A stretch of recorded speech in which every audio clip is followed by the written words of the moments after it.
Seconder, Councillor Smith. Yeah, thank you, Mr. Mayor. Look, the minutes of the previous meeting have been circulated, and I think they're a fair and accurate record of the meeting held. Thank you. Councillor Smith, Councillor Ryan. Nothing to add, Mr. Mayor. Okay, councillors, all those in favour? Carried 7-0. Now we move on to public participation. All the presenters have been briefed about what's involved with the public presentation. There's 5 minutes on screen and then time for questions at the end. So we'll start in order of those that lodged to present, starting with Mick Daly. All right, over to you, Mick. Thanks, Mr. Mayor, councillors and council officials. I'd like to thank you for the opportunity to talk today. We have spoken previously and presented, but just to briefly go over again, I see we're item number 11 and page 59 on your agenda, and essentially we request a co-contribution to the car park component of the new development in Koroit. I do have some really good news, and that is that we have appointed a local construction company, Hearn of Port Fairy, to build the new supermarket, which is a great outcome. We certainly had tenders from Metropolitan and out of the Moyne district, but to actually get a local is a huge benefit from our perspective and was very, very important in all our considerations. I was asked to provide detail to Trevor Greenberg on what the costs involved were, and I provided a detailed listing to Trevor of all the costs involved, right down to procurement of land and fees, etc., associated with that.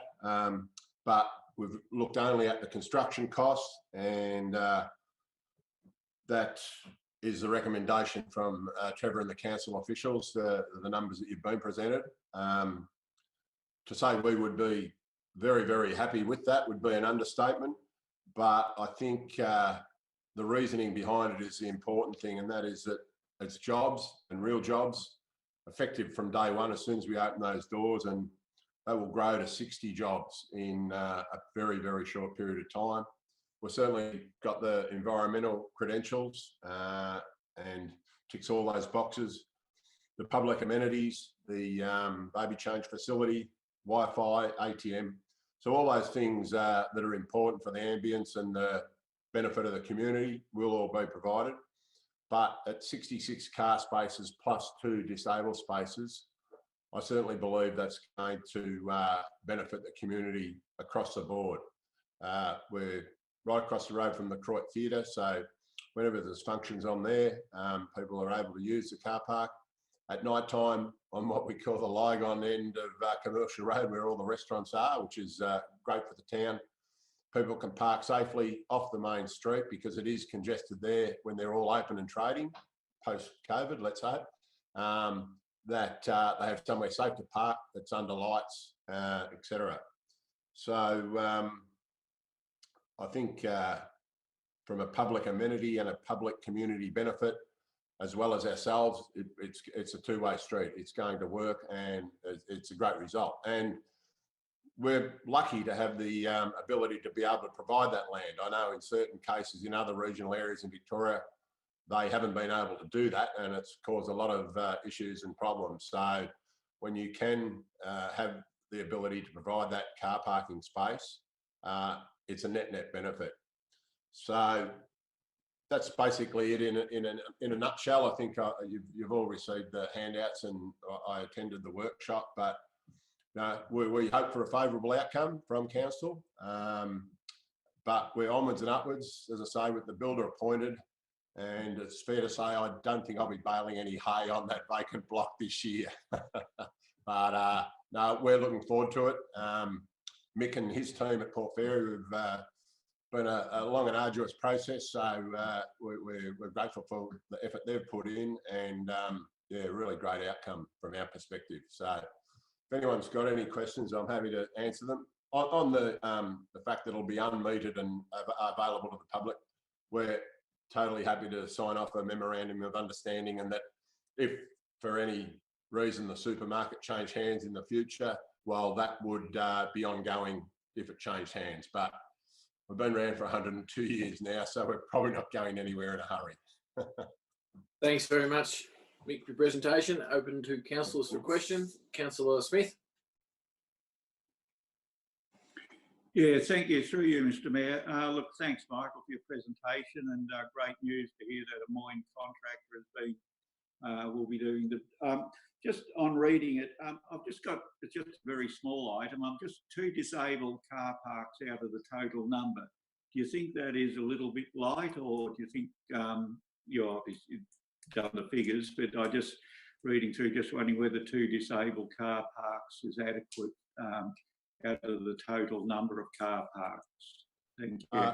I think, and it complies with the legislatory requirements, but we also too have, there are 2 disabled car parks in the street parking as well currently. So even at the present time, that seems to be sufficient. We've never had any complaints that someone can or can't get in.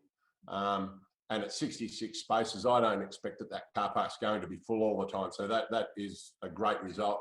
You'll notice the disabled car parks are right at the entry. They're wider and they're, if you like, fit for purpose. Thanks. Thank you. Thanks, Mick. Other questions, Mick? Yes, Councillor Lockett. Thank you, through you, Mr Mayor. Thanks for your presentation. Exciting news for Crawdad, for the district and for the Shire. Just a similar question to Councillor Smith. Is there any kind of the pram kind of parking for young mothers or fathers with children? I'm not too sure on what the legislation says, but I would have thought that if a mum with a young family or young babies and has to get a pram out of a car, that she'd be entitled to use that disabled car park. We have pushed for the widest car park possible. I know some car parks you get in and it's like still trying to get out of a sardine can, but we've gone for the widest possible, understanding that farm people and so forth have utes, which can be a bit bigger, or young families as SUVs. So we have gone for the wider car park, and we're certainly supportive of anyone that's in that position with prams and young ones. So great, fantastic. And through you, Daniel, if it's possible, another question. What would it mean to you if council wasn't to support this application financially? Look, it just stretches us further, and it does make it harder. There's no doubt, but we have committed, so we've gone out on a limb. But you know, we are desperate for the support. That's 100%, because this development's taken so long to happen.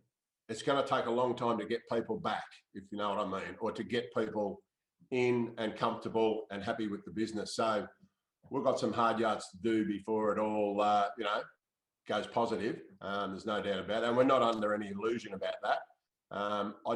I'd be finding it hard if it was the only business that we have, but because we have now the other supermarkets, there's some fallback and support there to carry it, if you like, for a while. And we'll need that, because what we're building is there to take us the next 20 to 30 years comfortably. So, sure. Thanks for sharing. Appreciate it. Thanks, Jordan. Thanks, Councillor Lockett. Any other questions for Mick? All right. Thank you very much for your presentation, Mick. And it'll be addressed later on. You can stay tuned on Facebook to see us. Thanks. Thanks, Mayor Daniel. Thank you. Deal with the matter. Thank you. Okay. Next by lodgement was Miss Jodie Lesky. So we have Jodie on board. G'day, Jodie. Over to you for a 5-minute presentation. Thanks. Hi, I've just speaking for the Wandoo Community Group. You've got a report that's going to be coming across your desk today, I guess, the Wandoo Heritage Assessment Report. And we're really pleased to have that finalised as a community.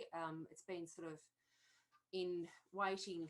I think the Wandoo Township and Streetscape Plan was endorsed by Council back in August of 2019. And while that was endorsed, we're kind of waiting on this Heritage Assessment Report. So we're really glad to have that in and finalised, and I think it looks very thorough, and it's it's come up with a couple of new bits of information, which is great. But Sorry, now Jody. as a- Sorry to interrupt you there, Jody. Just wondering if you have any impairment over your speaker there, because your sound's sort of going up and down a little bit. Is it? Sorry, I might just have to move a little bit closer. Is that any better? Yeah, that is a bit better. Yeah. I Thanks. didn't want to sit too close. I was just being shy. So yeah, we're actually now as a community group really keen to get on with some of the works that were contained within the Warndoo Township and Streetscape Plan that had been endorsed. One of the significant things that came out of the study was the Avenue of Honour, and much like, well, not quite like the Mortlake Avenue of Honour, the trees are considered of local significance, but that doesn't change the health or the lifespan of those trees. So we would still be looking towards a program of gradual and safe removal of those trees, and a replacement avenue, probably a completely different species, but still in keeping with an avenue. And yeah, quite a few other items that came up in the streetscape plan.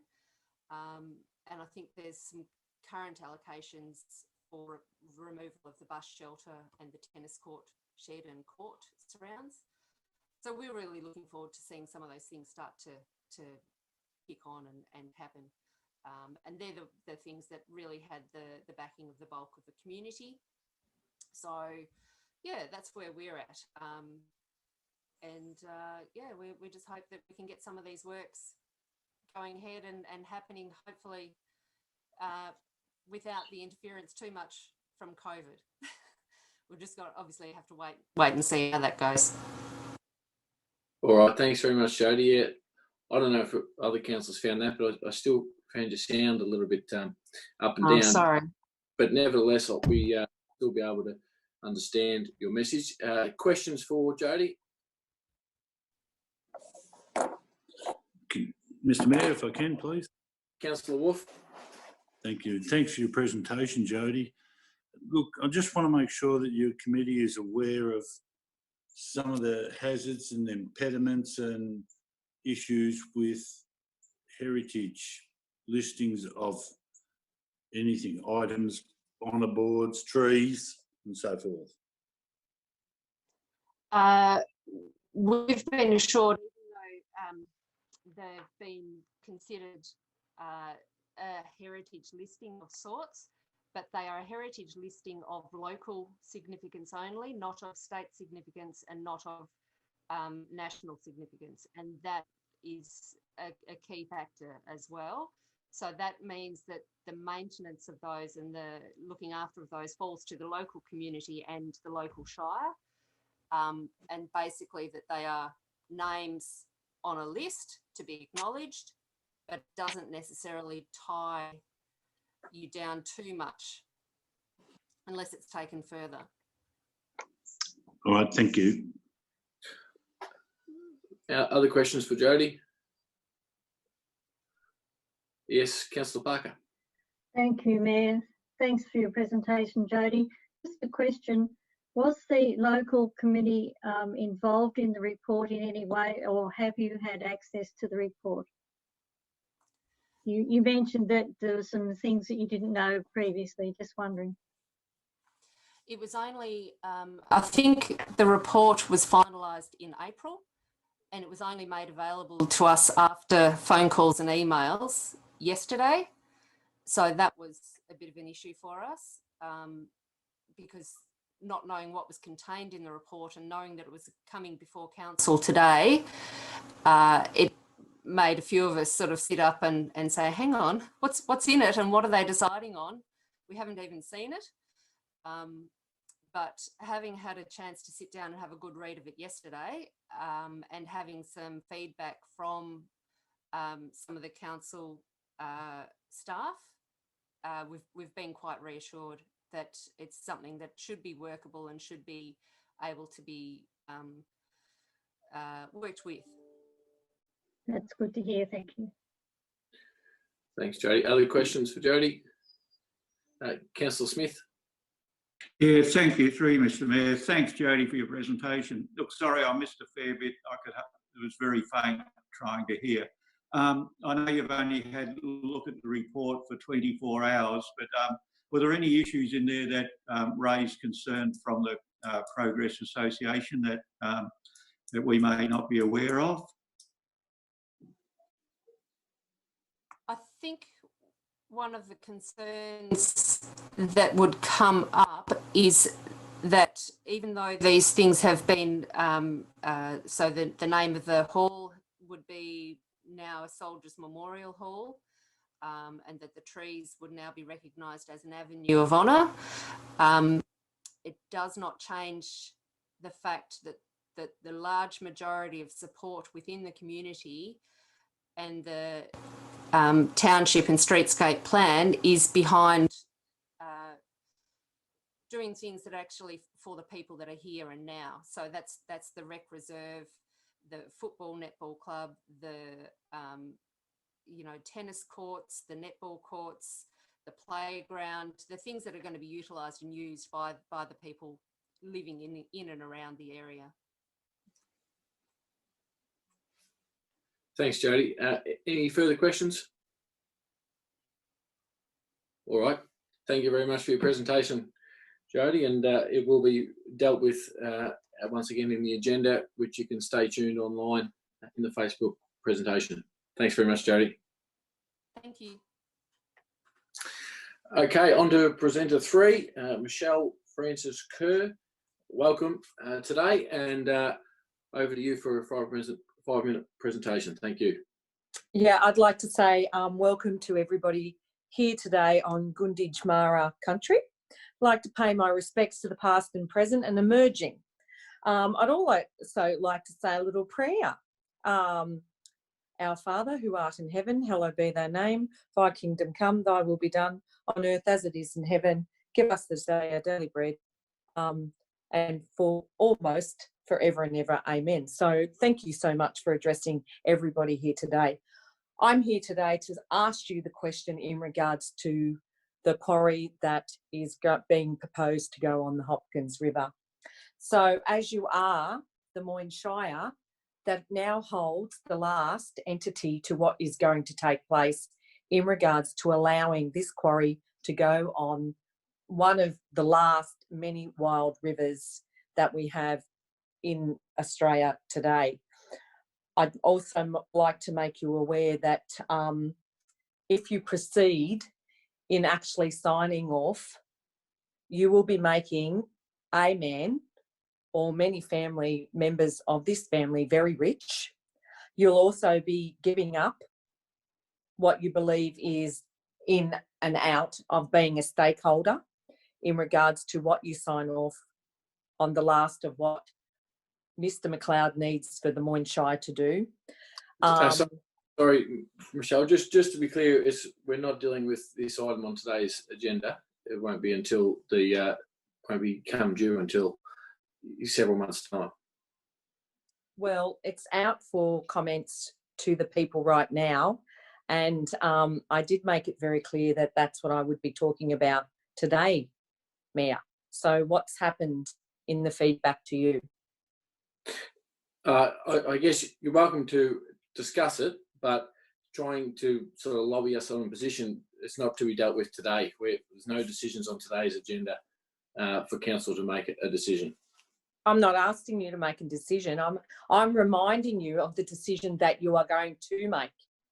And I want to put it out there that if you make the decision to go ahead, you no longer have holding on that land, if that makes sense to the councillors today. If you sign off and say, yes, we will go ahead with the quarry, you will be entitled to what the Moyne Shire and others have made at the time to proceed and have what we recall in funds or monetaries.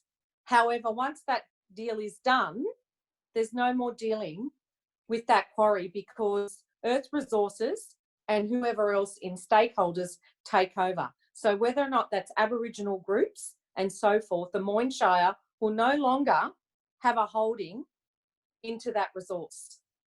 So that's what I'm bringing you to the table today. So I, right now, is actually feeling very uncomfortable because I did make it very clear that I was going to talk about the quarry, and because it's out for public notice. And I just want the councillors to make the best decision moving forward, because when you do sign off, it's no longer. Moyne Shire do not hold on to that parcel of land. Moyne Shire don't have any rights to actually what takes place afterwards. I believe that area can be maintained and have much more better projects moving forward in regards to tourism, keeping the whole area maintained further, long term. This is a short term grab of 20, 40 years. You might not be around, I might not be around, but that river will be around. So right now, that's what I'm asking the councillors. The councillors are accountable to the people. They are there for the people. They're there to look after what we have. We don't have a large, vast area of native lands in Victoria, let alone rivers or waterways. I believe it is one of the rivers that have not got dams banked up to it. It's not a river that's been affected right now. It's very cultural significant to all people that live in and around that area. So I just want to make the councillors aware, if they sign off on this project, there's no dibs on that project afterwards. Thank you. Thanks very much, Michelle, for your presentation. And certainly, just to clarify, you're quite welcome to present to us about that, but I was just clarifying that it wasn't on today's agenda to be dealt with by council. That's all I was clarifying. Just so, okay, I'll open up the questions now from councillors to Michelle. Yes, Councillor Lockett. Thank you, Mr. Mayor, through you. Nyatinwa, my Yeah. first question to Michelle is, what would it mean for the local Indigenous community if the quarry was to go ahead? Thank you, Councillor Lockett. If the quarry went ahead, the Aboriginal families and groups would actually benefit quite well, I believe. On the other hand, it would be a sad day to see something like that so significant to our people. As being the granddaughter to Albert Pompey, it would be quite devastating to our people. But on the other hand, the benefits to the well-being and Aboriginal people in general, they could do amazing things, you know, if there's monetaries and so forth involved. So there's a bit of a balance here. In one way, yes, it's good. In other ways, we leave something very significant to our people from a cultural and heritage perspective, and the history to people that have come there and farmed and lived in this local area for many hundreds of years. Thanks, Councillor Lockett. Any other questions for Michelle? Through Mr. Mayor. Councillor Lockett? One more. Just, I've been, hearing about various possible environmental impacts. I wonder if you could just illuminate a couple of the possible environmental impacts to species or things like that. I think the big thing is right now, people just believe because they see daylight, the impact on fauna and flora is just through the day. The impact's 24/7. This river is alive. This river deals with every situation around the clock. It's alive. It's a being. So in regards to life in the water itself, this is a quarry that's right on top of it. Regardless whether or not there's boundaries in place, it is there. What it's going to produce through the air, through the waters, is a whole change of the whole environment moving forward. How can we sit here and say that this is okay? How can we sit here and think that people that live around and in the area changes their whole well-being? There's a whole destruction that I don't believe right now people are sitting back and considering it, in the fact that this destroys something that we never ever will be able to get back. So if we go down that path, what is next? What are we left with? What's the long-term effect? All of these things will be gone. How do you get them back? There's no process right now. You know, if we have a native fish that leaves that river, how do we get that back? It's just not possible. How do we get the plant form, you know, the life of the living? How do we get any of these animal species back in this area? What is the long-term process? And how does the Moyne Shire fit into a process such as that? You know, because people will be asking those questions. If we go down that path, how does the local Moyne Shire bring all of that back down if it's such a great idea? So it's horrific on everything that we live for. Thanks, Michelle. Thanks, Councillor Lockett. Any further questions? Okay. Nothing further. Thank you very much for your presentation today, Michelle. Thank you. Thank you. Okay, councillors. Moving on to item 1, the monthly financial performance report. Mayor Mead. Councillor Dugas. During agenda briefing, I was told I couldn't read out an email by Mr. Cummings. I'd just like it noted for the minutes that I asked that it be read out, and it was a council decision that it not be allowed. Thank you. Thanks, Councillor Dugas. Item 1, monthly financial performance report, presented by Director of Community and Corporate Services, Mr. Kevin Ledden. Thanks, Mr. Ledden. Thank you, Mayor. Councillors, this is our 2-month financial report for the new 2020-21 financial year. So we're 2 months in, actual results compared to budget. Pretty early days. Our operational budget is tracking favourably at this point in time, although as we've mentioned before, one of the most significant impacts of COVID will be on the revenues of our caravan parks. But we have budgeted quite conservatively there. But as we head into the summer holiday period, we'll see what that impact is, noting that Regional Victoria has moved to step 3 in the COVID recovery plan roadmap today. Our capital works program, so there's a $2.7 million spend in the 2 months. But the most significant inclusion in the report this month is the variations, which are the carry forwards of projects that were budgeted for but not completed in the last financial year, in the 19-20 year. So there's a list of those in the report today. Of those items, and it's around $6.5 million in terms of the total capital projects carried forward. $5.4 million of those is represented in 9 projects, including projects like the Port Fairy Bowls Club for $1.5 million and the East Beach Landfill project for almost $1.5 million. Other projects including Vic Park Pavilion upgrade, the Garbock Hall, MacArthur Bowls, the James Street Roundabout, and some bridge work. So most of those projects are proceeding or well advanced in some cases. So I think there's been a focus on trying to complete the capital works program, and we've improved over the previous year's carry forwards. But Mayor, happy to take any questions on this finance report, but the recommendation is that the report be received and the council approves the variations, which is quite a detailed list for those carry forwards. Thanks very much, Mr. Ledden. Do we have any clarifications before moving? Councillor Parker. Thank you, Mayor. Mr. Ledden, just one clarification, please.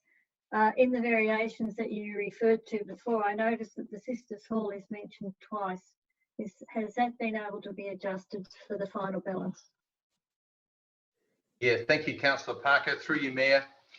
Yeah, thank you, Councillor Parker. That was identified previously and remained in there. So that will be eliminated. So the $15,000 for the standing of the hall, which is duplicated in there, one of those will be removed. Thank you.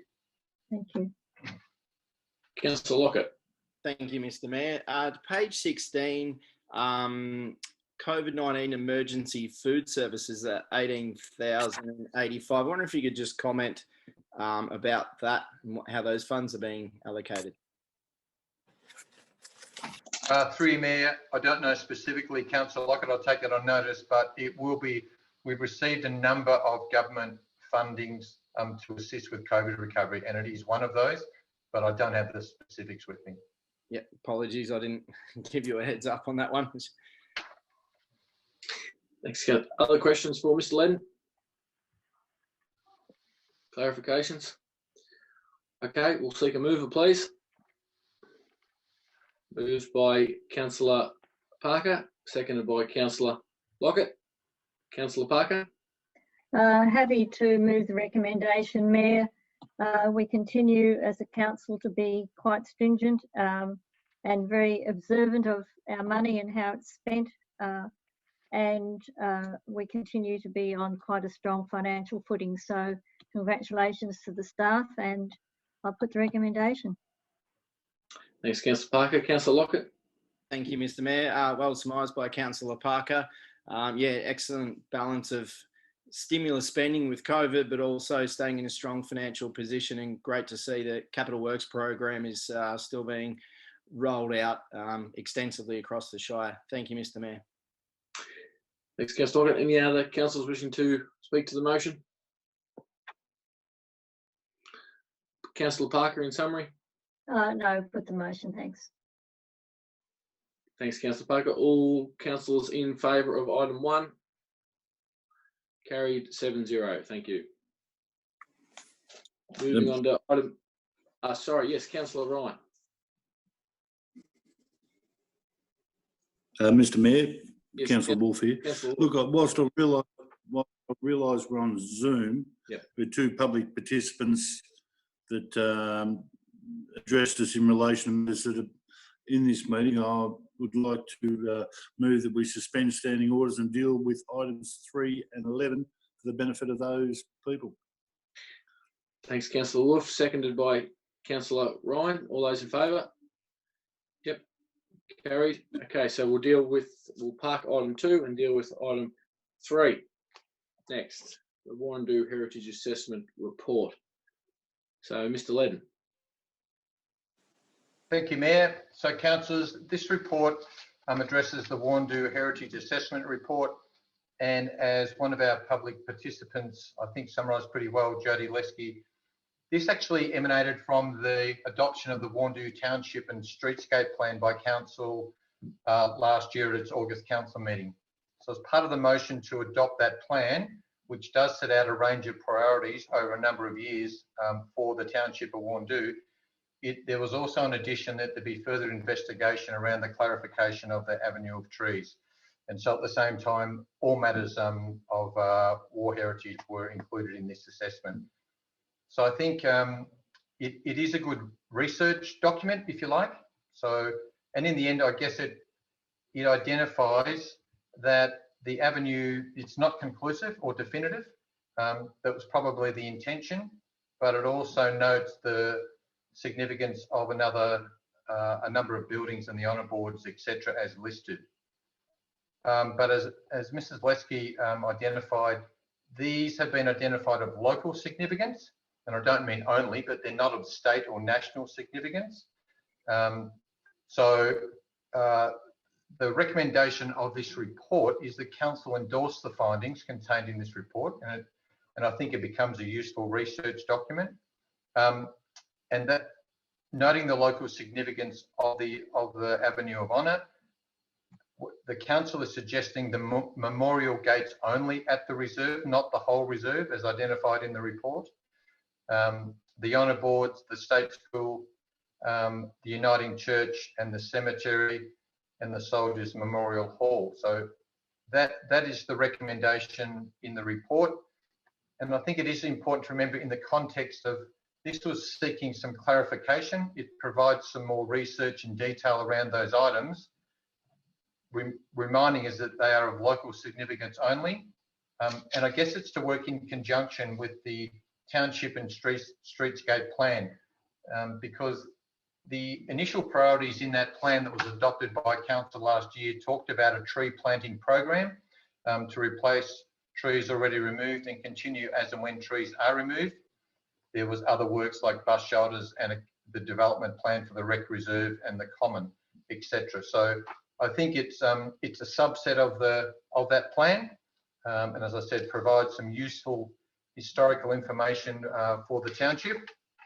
I'm happy to take questions, Mayor, but that is the recommendation set before you. Thanks, Mr. Ledden. Do we have any questions, clarifications? Councillor Ryan. Thanks, Mr. Mayor. Mr. Ledden, the action to be taken by council today, just to reaffirm that it won't in any way inhibit the removal of the avenue of honoured trees when it is required. Yep, through you, Mayor, Councillor Ryan, that's my understanding, and Mr.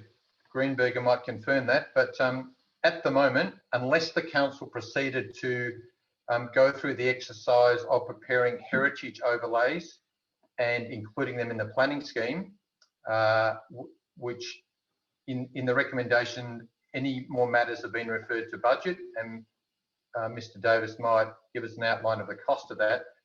That is my understanding. Thank you. Thanks, Councillor Ryan. Any other questions? Councillor Smith. Yeah, thank you. Through you, Mr. Mayor. Mr. Ledden, in the report, it's the native grassland patch right in the town is not mentioned at all in this report. Would this come? I think it is quite significant. Would that be that would not come under the heritage plan? I'm just wondering because there's no mention of that the native grasslands at all in this plan. Is that under a different? Would that be under a different overlay or heritage plan? Through you, Mayor, Councillor Smith. Yeah, I'm not aware of the inclusion of that in the scope of this report. I don't know if Mr. Greenberger has any comment in relation to the status of those grasslands from a conservation aspect. Mr. Greenberger. Through you, Mayor. My understanding of the initial work that was done last year certainly indicated that those grasslands are significant, but not from a heritage perspective. And this report talks about heritage perspective. Certainly from a conservation perspective, that's very important. But I think we dealt with separately for this report. Thanks, Mayor. Thanks, Mr. Greenberger. Councillor Dukas. Yeah, thanks. Look, following on from what Mr. Greenberger said, those native grasses will be covered under the State Native Grasses Act, whatever that is. We've ran into that from time to time with the Shire. So, yeah, although not in this actual plan, it is well and truly protected under state and probably federal legislation. Thanks, Councillor Dugas. Any other questions? Can Mr. Mayor, please? Yes, Councillor Wolf.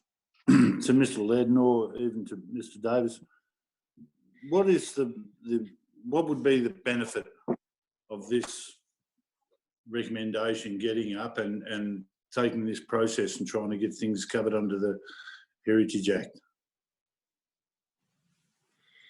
Through you, Mayor, I'll go first. Mr. Davis might add. So with the register that's referred to in the report, that's a non-statutory register. So I don't think there's any significance out of that. Mr. Davis might just answer on cost, resources and process if it was progressed through heritage overlays and a planning scheme amendment. Thank you. Mr. Davis. Thank you, Mayor. Effectively, councillors, when the heritage overlay is applied, as it's outlined in page 13, I think, of the report in the discussion section, then council becomes responsible for considering any planning permit applications on those areas listed under the heritage overlay. Whilst the report concludes there's nothing on the state register that should be applied, it has identified a number of local significant areas that would need to be tested and interrogated through an independent panel process. Panel processes like that, they take a fair bit of time, and in this case would likely, run up into the order of significant costs of between sort of $30,000 to $40,000 to run that process through. Thank you for those answers. Any other further questions? Okay, we'll seek a mover, please. Councillor Parker has moved, seconded by Councillor Smith. Councillor Parker. Thank you, Mayor. I'm quite happy to move the recommendation as noted in the agenda.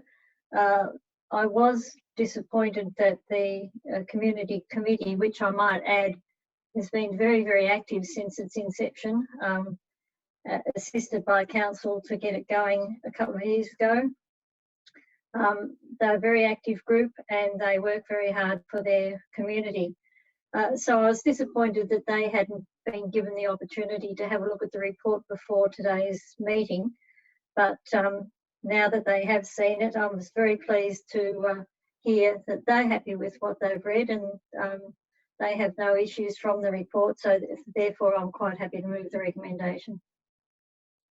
Thanks, Councillor Parker. Councillor Smith. Yeah, thank you, Mr. Mayor.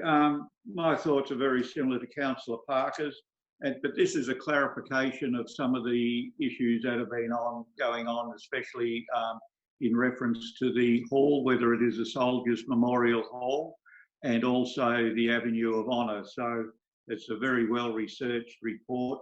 And yes, again, I just felt it would have been appropriate if the local group may have been consulted because they were the ones that raised the initial concerns. But no, I've got much pleasure in moving the endorsement of this plan. Thank you.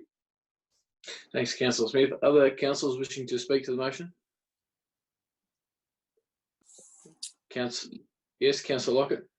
Thank you, Mr. Mayor. 2 points. I was disappointed to see that in the acknowledgement section there wasn't a mention of Indigenous communities.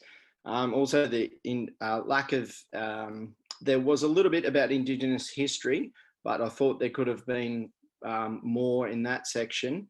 But one other thing was great to see clarified, and Councillor Smith can assist with this, that the correct pronunciation is Wurundjeri.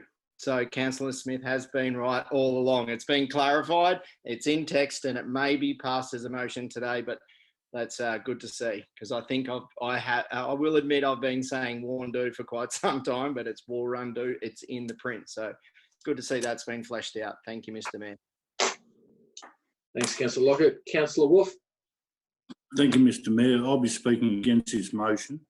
I've asked a question just before, a clarification of what would be the obvious benefit for this motion to get up and for this course of action to take place, and it can't be answered. And I'm not being critical of anyone, but I'm just wondering what's the purpose and where are we going to be down the track? We're going to be $40,000 to $50,000 poorer, which could go to facilities in the area. I support Wurundjeri with their facilities there, but I'm thinking this is going on a list that they then have to go get planning permits. Anything, you mentioned the word heritage, and people back away from it. We see what goes on in Mortlake and with their Avenue of Honour. You know, if they need a planning permit to fix an honour board, that's getting ridiculous. And if we went across the Shire to the various communities and their treasured assets, and these are treasured assets, I acknowledge that. But people aren't going to go and cut them in half and burn them and so forth. So we're going through a bureaucratic situation here at the cost of $50,000, which is going to handicap the people from doing what they want to do. They're not going to wreck the gates. They're not going to wreck their buildings. They're not going to chop down the trees for no reason. And they're not going to chop up their honour board. So I don't know what the real meaningful purpose of this resolution is.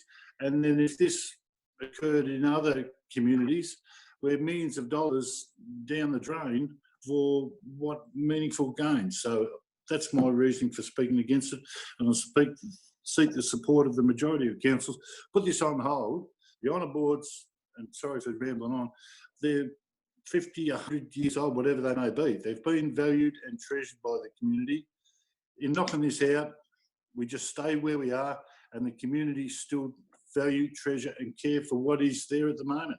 So I seek support of council to get rid of this recommendation. Thank you. Thanks, Councillor Wolf. Other councillors speaking to the motion? Councillor Ryan. Thanks, Mr. Mayor. I'd like to join with Councillor Wolf in his sentiments. We heard a representative of the Wurundjeri community speak before, and she said that the large majority support from the people's, for the people that are here and now. I cannot see, as explained by Councillor Wolf, I cannot see the benefit in this for the people of Warrandoo now. Like, we passed this today.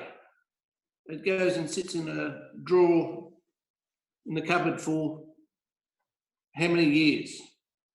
So I'd fully endorse what Councillor Wolf has said. Thank you. Thanks, Councillor Ryan. Any other councillors wishing to speak to the motion? Councillor Dukas? Yeah, thanks, Mr. Mayor. Look, I support it 100%. If you read the motion, it makes common sense. I can't understand those councillors wanting to vote against it. It's endorsing the findings and recommendations. It talks about honour boards, gates, the state school, etc. It's not going to cost millions of dollars. No one's asking that we want to upgrade everything. All they're doing is putting it on a list because it has local significance. So it doesn't interfere with the National Trust in any way. I mean, it's just a list of things. It determines what does it. It makes sure that we know now, beyond any reasonable doubt, that there is an avenue of honour. It identifies that the honour boards need to be protected. I think the first thing we should do once this is passed is find out, if need be, where we could put those honour boards sometime in the future. If for whatever reason the hall closes or the state school or something happens, I think they're about as important as anything, looking after the honour boards. So I just can't understand it. All it is saying, look, we've done the review, we've identified things, we've dictated in our report what the significance of them, and there it is. So if there's any funding required in the future, whether it be by council or grants for any upgrades or maintenance, just like any other recreation reserve or any other small community. If something needs fixing, then it's up to us to fix it for the community. That's our job. Our job is to represent the community, not shove it down their face and say you're not getting anything. Thank you. Thanks, Councillor Dukas. Back to Councillor Parker in summary. Thank you, Mayor. I agree with Councillor Dukas that all we're doing in this recommendation is recognising the local significance of these several the honour boards and the gates and the hall and the avenue as part of memorials for the Great Wars. They're not asking for any money. It's not referring anything to the state or the Commonwealth for higher significance and local significance. I think by not endorsing this, then you're saying to the people at Warrandoo that they're the things that they have there that they really value are not considered significant by the Shire. And I think that would be rather a negative attitude to take. So I recommend that councillors actually do support the recommendation. Thanks, Councillor Parker. Okay, councillors, motion in front of you, item 3 on the agenda. All those in favour?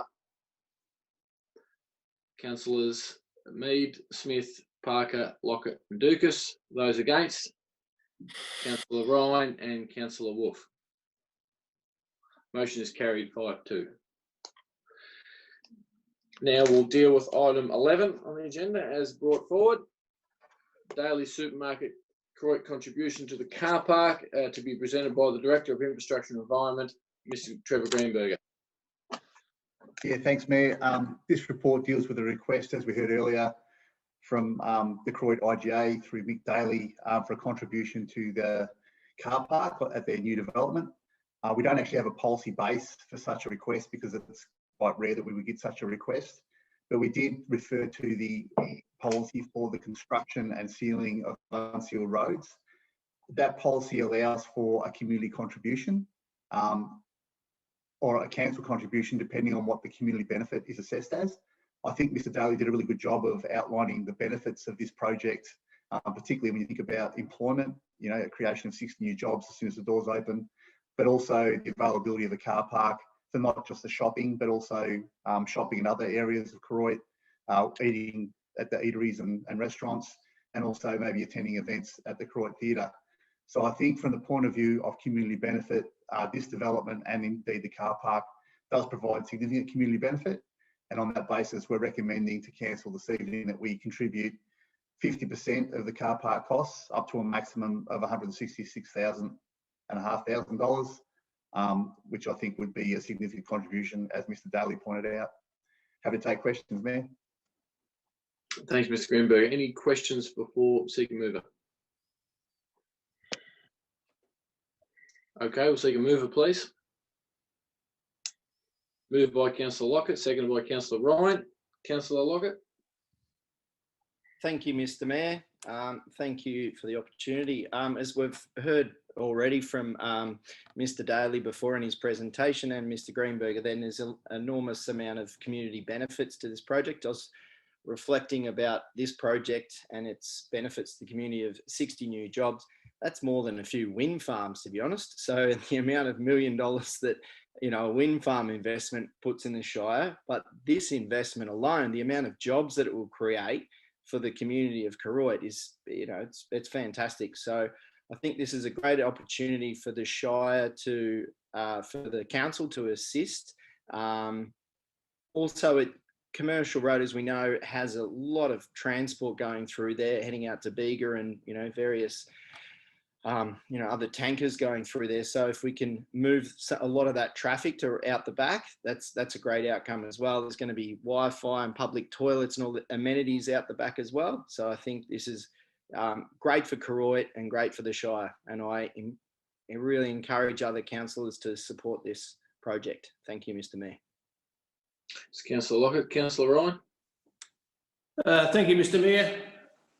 Yeah, this project is one that's been many years in the planning. The Daly family acquiring neighbouring properties. Daly family, as Mick has said, have been in Koroit for 102 years. They provide many benefits to the community, and not least this magnificent project which is about to get underway. When you consider Koroit with its changing demographics, with many young families moving out there, it's a great development to happen at this time. And with the Daly family making available that car park right in the centre of town with no metered parking, and them saying that it's available for the wider community to use. A great achievement by the family, and one that council, I think, is very happy to support. Thank you. Thanks, Councillor Ryan. Other councillors wishing to speak to this motion? Councillor Smith.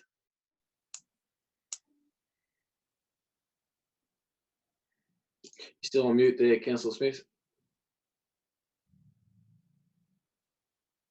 Sorry, I didn't tap it right. Look, thank you, Mr. Mayor. Look, I'm just speaking in support of it. The main reason I'm speaking in support of it is basically it hasn't really been raised, and that's a safety issue with getting people off the main street there where heavy traffic's going through, but also a significant investment in jobs and a very significant investment by the Daly family. But I think the safety of the residents going shopping is one of my major concerns, and that's why I will be supporting the motion. Thank you. Thanks, Councillor Smith. Other councillors? Councillor Dugas. Yeah, thanks, Mr. Mayor. To Mr. Davis, I think, what's the value of a car park in Port Fairy? Or, you know, if someone wants to open a shop and they can't provide a car park, what do they charge? Councillor Dugas, so it looks like Mr. Greenberger can help you with that. Okay, Mr. Greenberger. Yeah, through you, Mayor. The parking strategy we did in Port Fairy valued the car parks at, I think, $4,400. So in the order of $4,000 to $5,000. Right. So if you look at that, and car parking is at a premium in Koroit because it's just not about, we're getting out of this pretty right, aren't we? And no fines. Jeez, well done. Thanks, Councillor Dugas. Anything further? No. No, that's all. Thanks. Okay. Councillors, if there's nothing further from anyone, I'll just have a quick comment just to say I think this is a terrific work from a private project in Koroit, but for us to contribute to the car park that will be publicly available, I think makes perfect sense. We know there's been some issues with car parking in Koroit, unavailability. This will certainly add to that. Koroit is certainly a growth town, and no doubt the supermarket will get strong support, which will be providing 60 jobs for the Shire. So I fully support this motion. Back to Councillor Lockett in summary. Thanks. Thank you, Mr. Mayor. I agree with all the comments thus far. It's fantastic for the Shire, fantastic for the community of Koroit. I think we could be highlighting the Mr. Daly's comments about the Liebig street of Commercial Road, with the businesses flourishing, and they'll be opening from Thursday onwards. So that's fantastic, and yeah, really supportive of the project. And also thank the officers for their work on this project, being very flexible and bringing back and forth to us and also to Mr. Daly. There's a lot of work that's gone on prior to this meeting today. So yeah, thank you everyone for the work there. Thank you. Thanks, Councillor Lockett. Okay, councillors, we're voting on item 11. All those in favour? Motion is carried unanimously. Councillor Wolf. Thanks, Mr. Mayor. If we resume standing orders, go back to item number 2, please. Thanks. All those in favour? Yes. Back to item 2, which is the annual finance report to be presented by Mr. Kevin Lennon. Thanks, Kevin.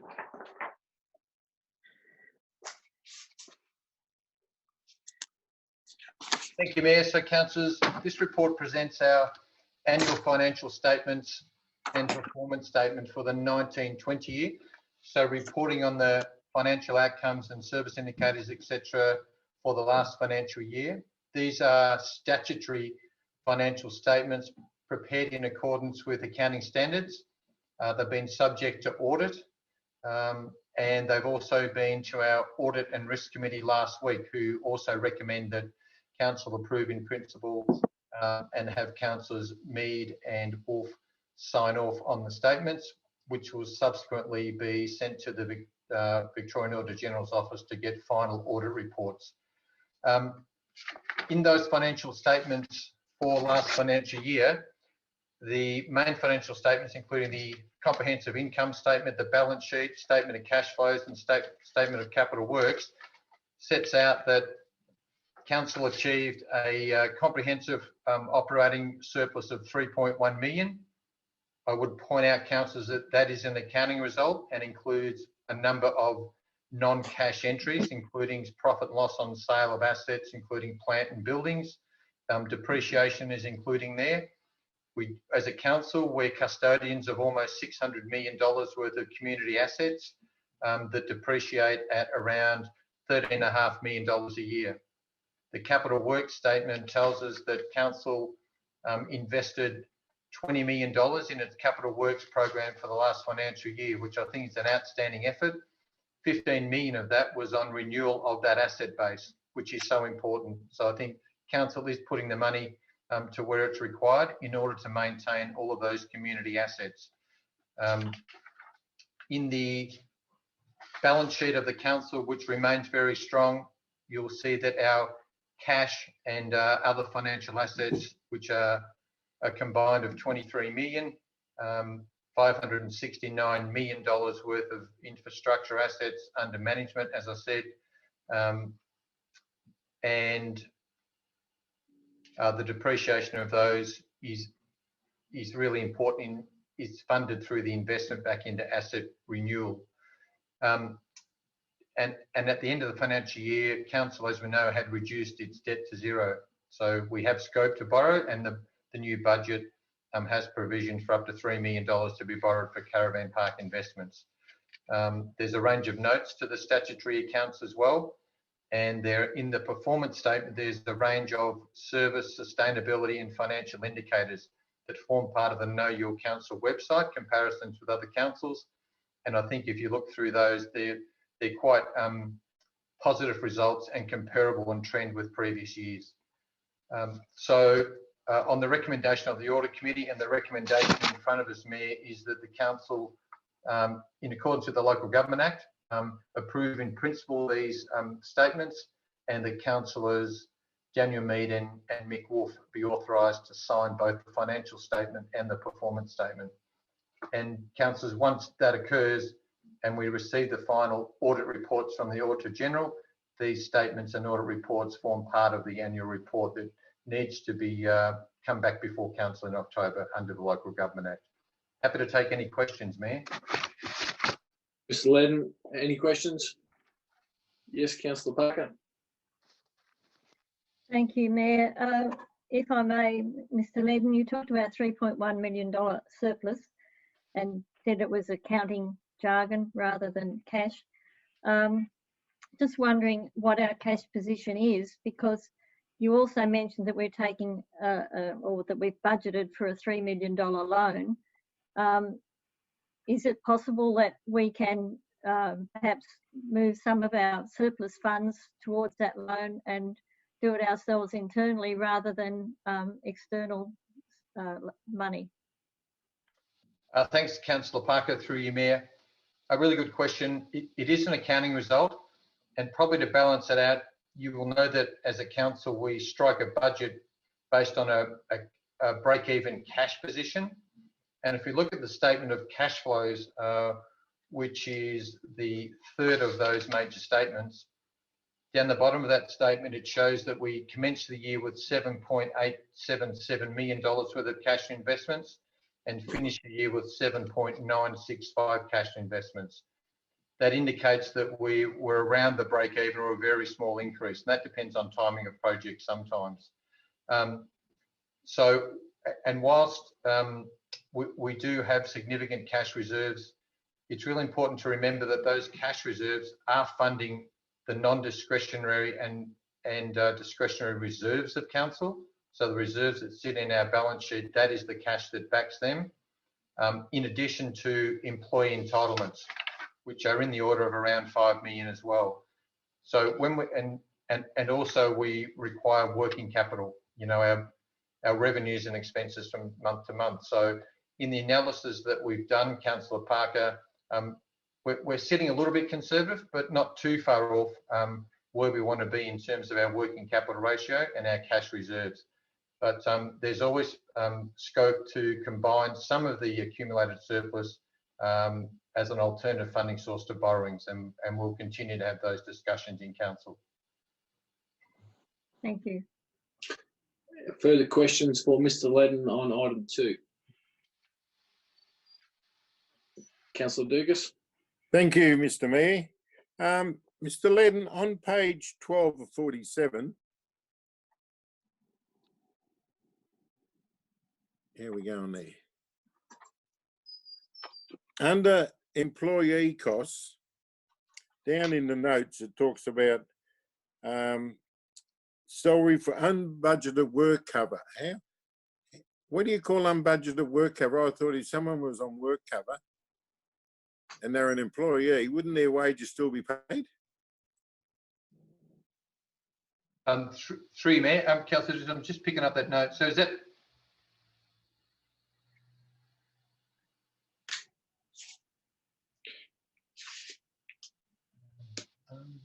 Page 12 of 47. Yeah, it's 0.22 million, and then an increase in annual leave. Well, I thought we were going to try and get everybody use up their annual leave or long service leave. 1.6. Well, that's 3.8. Yet we've got a 3.7 increase in employee costs. Yeah, through Mayor, I will take it on notice with the finance team. We do certify our rateable remuneration, like our total salaries for work cover purposes. I think that's what it refers to, but I'll come back to you on that one, councillors. Thank you. Any further questions for Mr. Ledden on item 2? Okay, we'll seek a mover, please. Councillor Dukas moves. Yeah, Seconded by Councillor Parker. Thank you, Councillor Parker. Councillor Dukas. yeah, thank you, Mr. Mayor. Look, as all these reports are, anything to do with finance is a lot of figures. You've got to be an accountant or an auditor or something to really know the nitty gritty. But the bottom line is we're in the black. And if you're in the black, you're not going backwards. So congratulations to the councillors, first of all, for being conservative in their spending. And I also like to thank the officers for taking on notice our conservatism. So well done to all. Thank you. Thanks, Councillor Dukas. Councillor Parker. Thank you, Mayor. Yes, I also would like to congratulate the Finance Department for the very comprehensive annual financial report that we've received. And it's always interesting whether we talk in cash money or whether we talk in accounting terms, that sometimes it can be confusing, but I'm reassured by Mr. Ledden that we are working okay, and as the cash balance hasn't changed a great deal, we must be doing all right, particularly in the conditions we've had for the last 3 or 4 months of the financial year this year. Thank you. Thanks, Councillor Parker. Any other councillors wishing to speak to the motion? Okay, Councillor Dukas. No need, Mr. Mayor. Okay, councillors, we'll vote now on item 2. All those in favour? Carried 7-0. Move on to item 4. Moyne Shire Open Space Strategy 2020 to 2035. Presented again by Mr. Ledden. Thank you. Thank you, Mayor, councillors. As a council, we do have a lot of policies and strategies, and it's an important role of council to consider major strategic documents. So, and this is one of them, our new open space strategy for 2020 to 2035. So this has been a fairly long process, involved a lot of community consultation, audits of our existing open spaces to guide us for future management and investment in our open spaces for the next 15 years. I think if you look through the document, it's really pleasing to see that the structure of the open spaces and the amount of actions that are already underway in the action plan to support this overall strategy, which says in summary that we have enough open space in Moyne Shire, but it's really the investment in developing and the linkages of those open spaces that's important. And I think it's really important when you look in the document that these open spaces are highly valued by the residents of Moyne Shire. So that's why I think this document as a strategic oversight is so important in the way that we do invest, because these are things that are really important, and we know as part of our lifestyle for everyone who lives and works in Moyne Shire, it's great to have that feedback. They are really highly valued. I'd also acknowledge that this project was funded substantially by SRV as well, state government. So we acknowledge their funding support. I'm happy to take questions, Mayor, but this is the final step in this strategy. It's been to council previously. The last step was putting it back out for any comments. There were 2 comments received that are noted in the report that we think are adequately addressed in the strategy. You might recall around the Wangoom Hall Playground and also Winslow amenities. And so the recommendation, Mayor, is that council adopt the Moyne Shire Open Space Strategy 2020 to 2035. Thanks, Mr. Ledden. We'll start off with any questions, clarifications before going into the moving. Any questions for Mr. Ledden? Okay, we'll seek a mover, please. Councillor Ryan has moved, seconded Councillor Lockett. Councillor Ryan. Thank you, Mr. Mayor. As stated by Mr. Ledden, this plan has been underway. Studies taken a number of years, but it's an important strategic planning document for our communities, a plan for their open spaces, It's an investment in our whole of our shire, from Peterborough to Port Fairy to and everywhere else in between. So congratulations to the council officers involved, and I commend it to fellow councillors. Thank you. Thanks, Councillor Ryan. Councillor Lockett. Thank you, Mr. Mayor. I agree with Councillor Ryan's comments. It is a very important document. It's been a long process. One of the things I often rabbit on about council is doing with the community rather than doing to. And I think this is a great example of that. There's been a lot of community consultation. These are very important, almost, sacred kind of spaces, these outdoor areas that we have of playgrounds and parklands and gardens and caravan parks, and our outdoor areas where we, not to quote Mars Bar, but where we work, rest and play, these beautiful spaces. And they're very important to all of us, and they mean a lot to all of us. So, the 15-year, but I'd say it's almost longer than that. And a very brief summary of the document is that we need more toilets and more paths. There's an extensive action plan, which there's, as Mr. Ledden was speaking about before, linking into these important documents. There's the strategic plans which are happening in many other areas. So it's great to see it all coming together. And yeah, I recommend it to other councillors. Thank you. Thanks, Councillor Lockett. Other councillors wishing to speak to this motion? Councillor Parker. Yes, I'd also like to support the motion and speak a little bit more than on what Councillor Lockett's just said. Things that spring to mind immediately to me are the work that was done at Macarthur with their area around the bowling club and their swimming pool and so on, and also the areas that were done at Peterborough. But more than that, I'm just thrilled that some of this has been put forward by the Youth Council and the youth of our shire.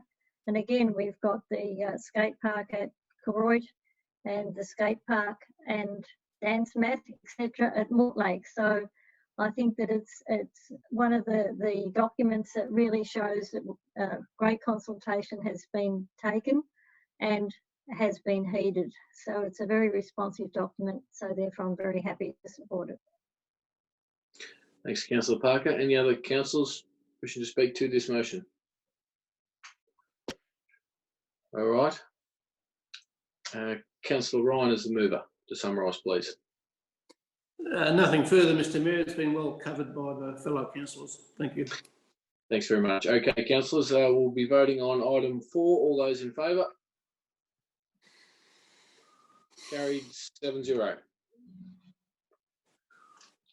Item 5, Morton's Lane Wind Farm Bird and Bat Monitoring 2015 to 2019 report, to be presented by the Executive Manager of Major Projects, Ms. Michelle Granger. Thank you, Mayor. This report deals with Morton's Lane Wind Farm. Morton's Lane Wind Farm is located partly in Moyne Shire and partly in southern Grampian Shire. A planning permit that was issued for the wind farm set up a process for bat and avifauna management, and that condition and the BAM plan, as we call them, established a monitoring program. The report before you deals with the results of that monitoring program, what was carried out in 2014 to 2015, assessed by DELP, who required this condition to be on permit, showed that while substantial monitoring had been done over 3 years, there were some gaps. They required the company to go back and do further monitoring in 2019. And what you have before you is the cumulative results of the monitoring from 2013, 14, 15 and 2019. It shows that there haven't been significant impacts on listed species, whether they're EPBC or flora and fauna guarantee species, but there have been some collisions with birds and bats. DELP have advised both councils that they are satisfied that the reporting that was required under the permit has now been met and could be approved by council. Thanks, Ms. Granger. Do we have any questions or clarifications before moving into the motion? Yes, Councillor Parker. Thank you, Mayor.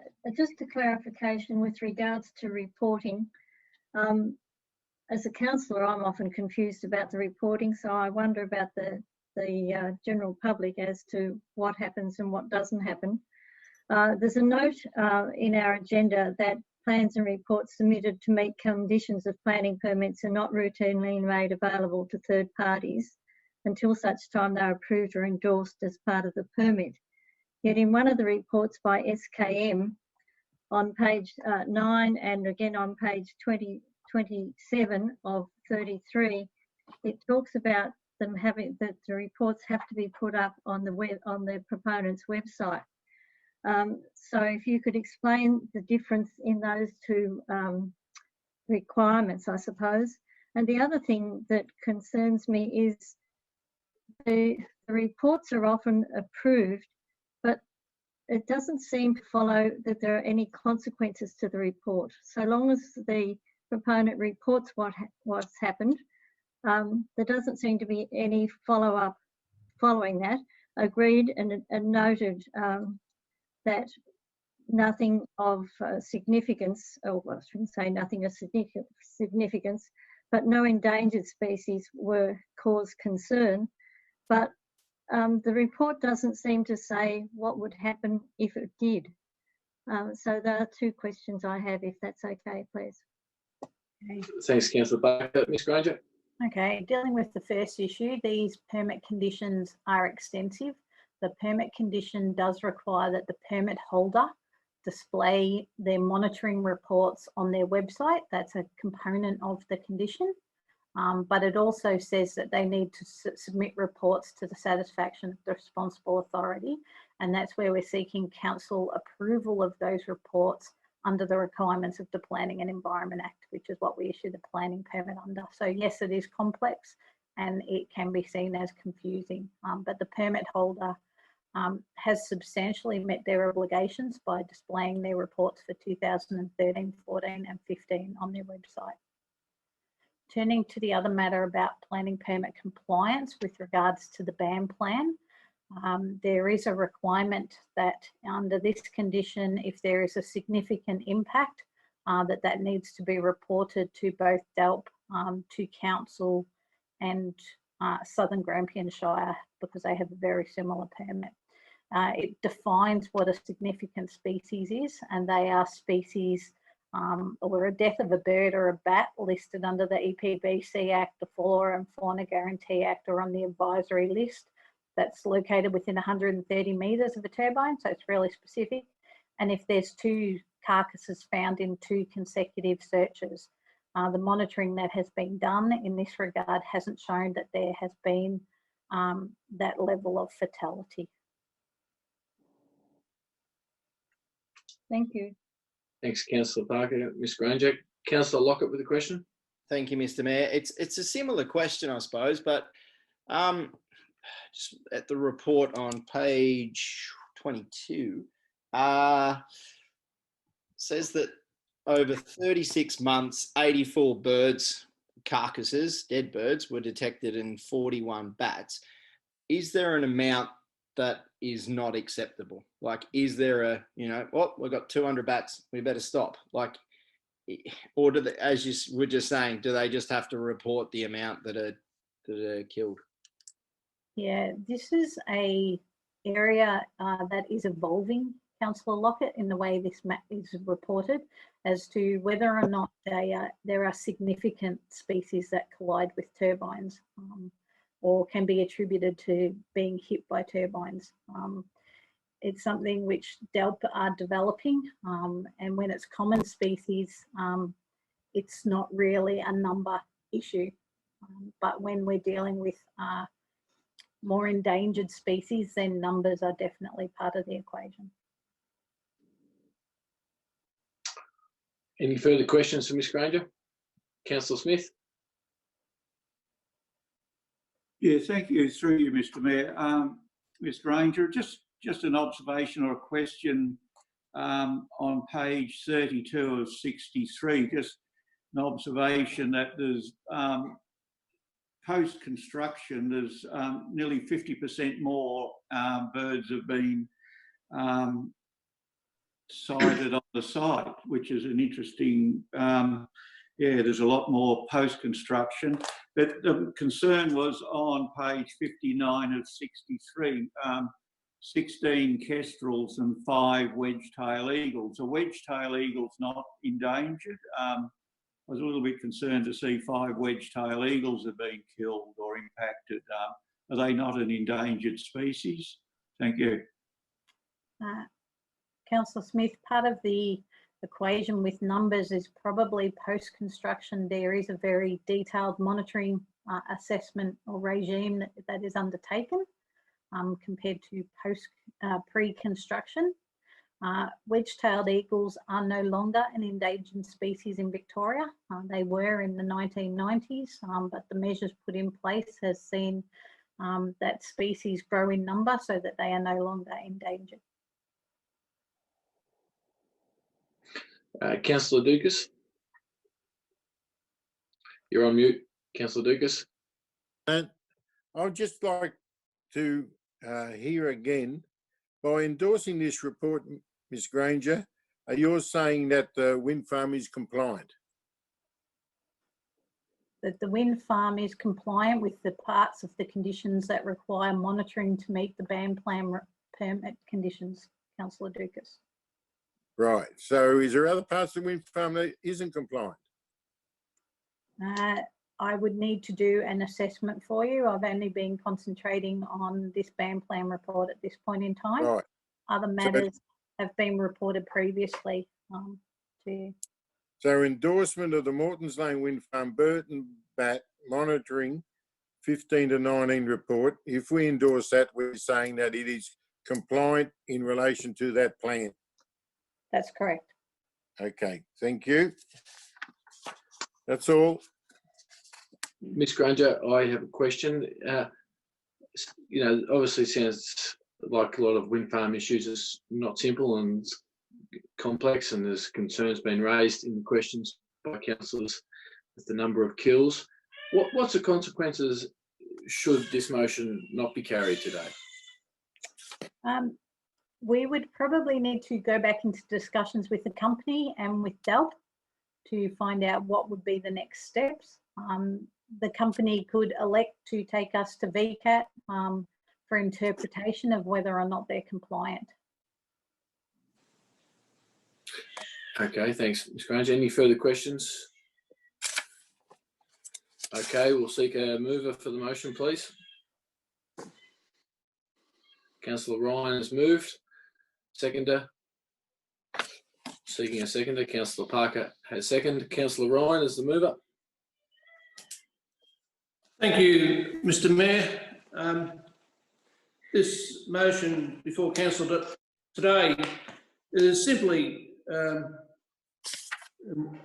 my view, a procedural one, in that we are acknowledging that the Mortons Lane Wind Farm Proprietary Limited have completed their bird and bat monitoring from 2015 to 2019, and that's the report that's attached to the agenda here today. Nothing more, nothing less. They've done the report, their study in accordance with their permit, and it's presented to us. Thank you, Mr Mayor. Thanks, Councillor Ryan. Councillor Parker, a seconder. Just to add that, obviously, when they first did it, or the first 3 years, it wasn't satisfactory, or there wasn't enough information gathered, and it was sent back to be corrected or added to. So it has had a fairly extensive review. So therefore, I think that we should endorse what's been done. Thanks, Councillor Parker. Other councillors wishing to speak to this motion?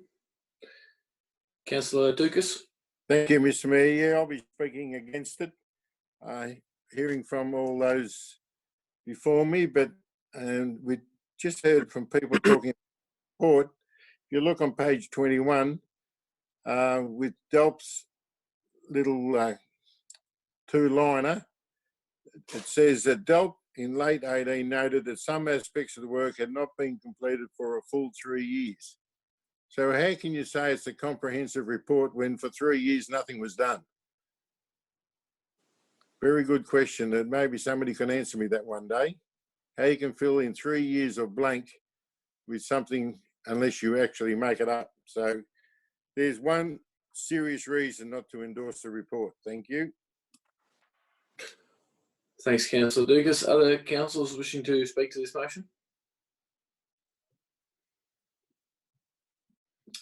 Nothing further. Okay, back to Councillor Ryan as the mover. Thank you, Mr. Mayor. The report, as detailed, is in front of every councillor. I go back to the recommendation that we endorse that the bird and bat monitoring 215-219 report has been presented, has been completed. Thank you. Thanks, Councillor Ryan. Okay, councillors, voting on item 5. All those in favour?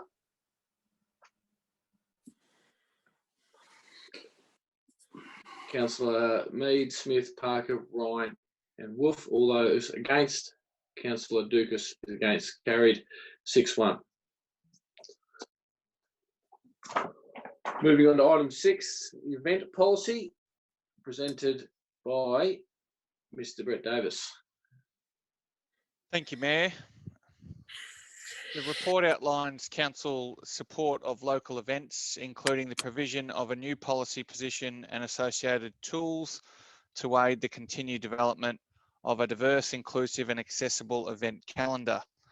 Effectively, it's an amalgamation of older policies turned into a new up-to-date policy to assist as Moyne Shire typically hosts over 120 events annually, including but not limited to festivals, markets, shows, concerts and outdoor entertainment programs.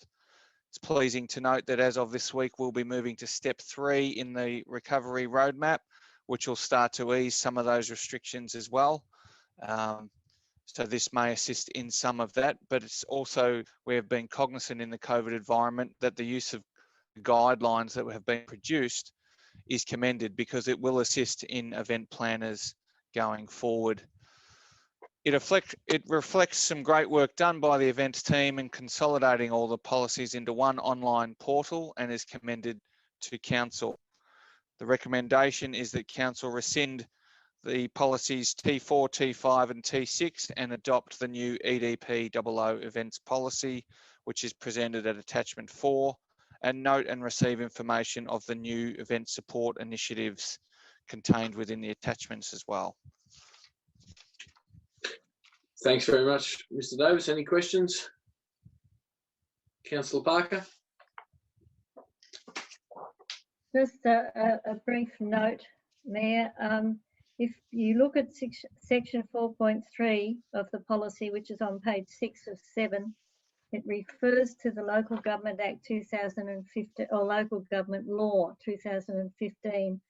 I just ask that that be updated should it need to be in the final policy. Noted. Thanks, Councillor Parker. Other questions for Mr. Davis before seeking a mover? Councillor Dukas? You're on mute. Councillor. Yep. You're on, right. Yep. Okay, no, I was off mute. Page 1, well, 101, Government's T4 Farmers and Growers Market. It says the council consent to the Port Fairy Farmers Market holding markets twice a month. Who runs the market the other two weekends? Because my belief is that there's a market there every weekend. There's two farmers markets and 2 other markets. Through you, Mr. Mayor, that'd be the Port Fairy Community House, Councillor Dukas. So is that they run the other 2? So there's a market every week, essentially. So where do they come in on this? So that policy that you refer to is actually proposed to be rescinded. And right. Adopting the new events policy talks to markets in general. Right, okay, so it doesn't have to identify any particular organisation, just if it's a market, they follow the policy. Correct. So on page 2 of 7 of the new policy, it defines what the market is, and it's an event, an organised gathering of traders and producers for the public sale of goods, merchandise, produce, includes itinerant food and beverage vendors and entertainment. Right. Well, that covers them all. Yep. Thank you. Thanks, Councillor Dugas. Any other questions for Mr. Davis? Okay, we'll seek a mover, please. Through you, Mayor, Councillor Lockett. Yep, go Councillor Lockett. Thank you, Mr. Mayor. Question is, you spoke a bit before, Mr. Davies, about the COVID-19 situation and ongoing kind of restrictions. What's the best kind of, I suppose, I was going to say policy, but the best advice for people running events in, like, you know, because as we know, it's a very fluid situation. It's changing daily. As of Thursday, there's, you know, less restrictions again. Is it best for people running events to just phone up or email to ask about any changes? Through you, Mayor. Spot on. That is the port of call. Come through our events area.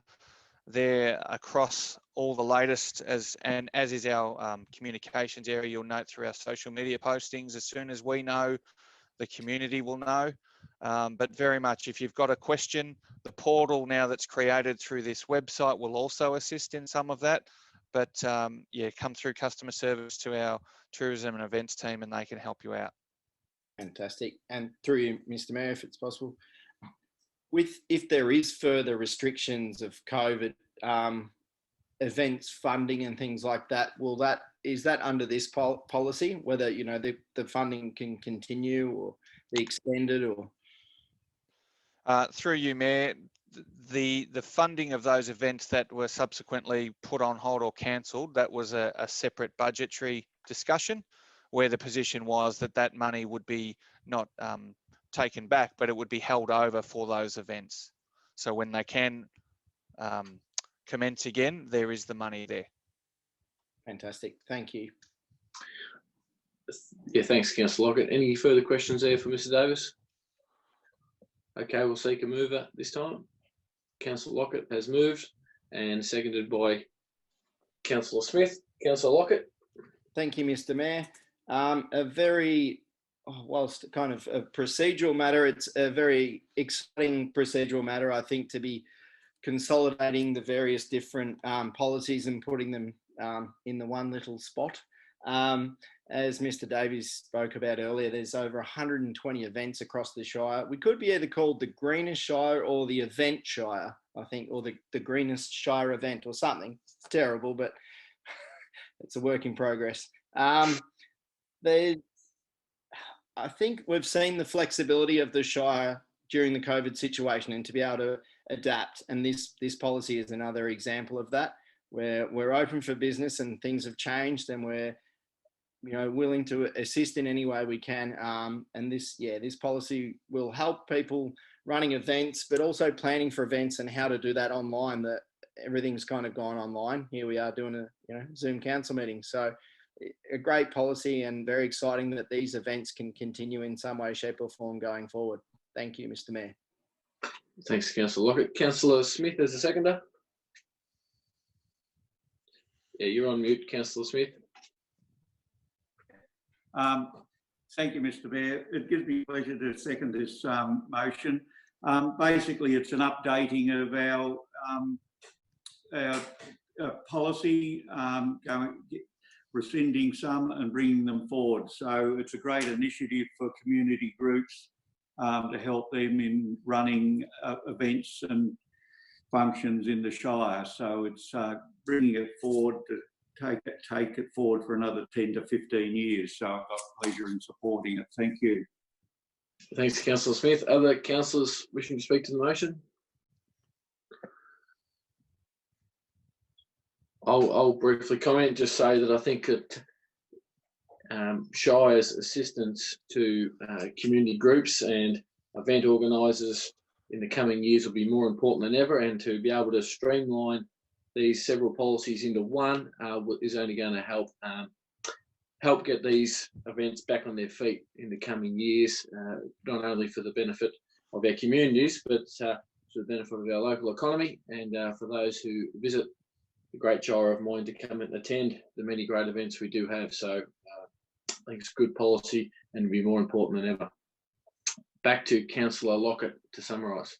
Thank you, Mr. Mayor. Well surmised by yourself there and Councillor Smith. Yeah, again, it's an exciting Shire to live in, and the thirst that everyone's going to have for events and markets and things is, you know, we're all, I think, thirsty for those events when they can continue again in some COVID normal. So yeah, it's great to see the Shire's ever evolving. Thank you, Mr. Mayor. Thanks, Councillor Lockett. Okay, councillors, if we could vote on item 6, please. All those in favour? Carried 6-7-0 unanimously. Thank you. Moving on to item 7, the Economic Development Strategy and Action Plan Year 1 report, presented by the Director of Economic Development and Planning. Thank you, Mr. Mayor.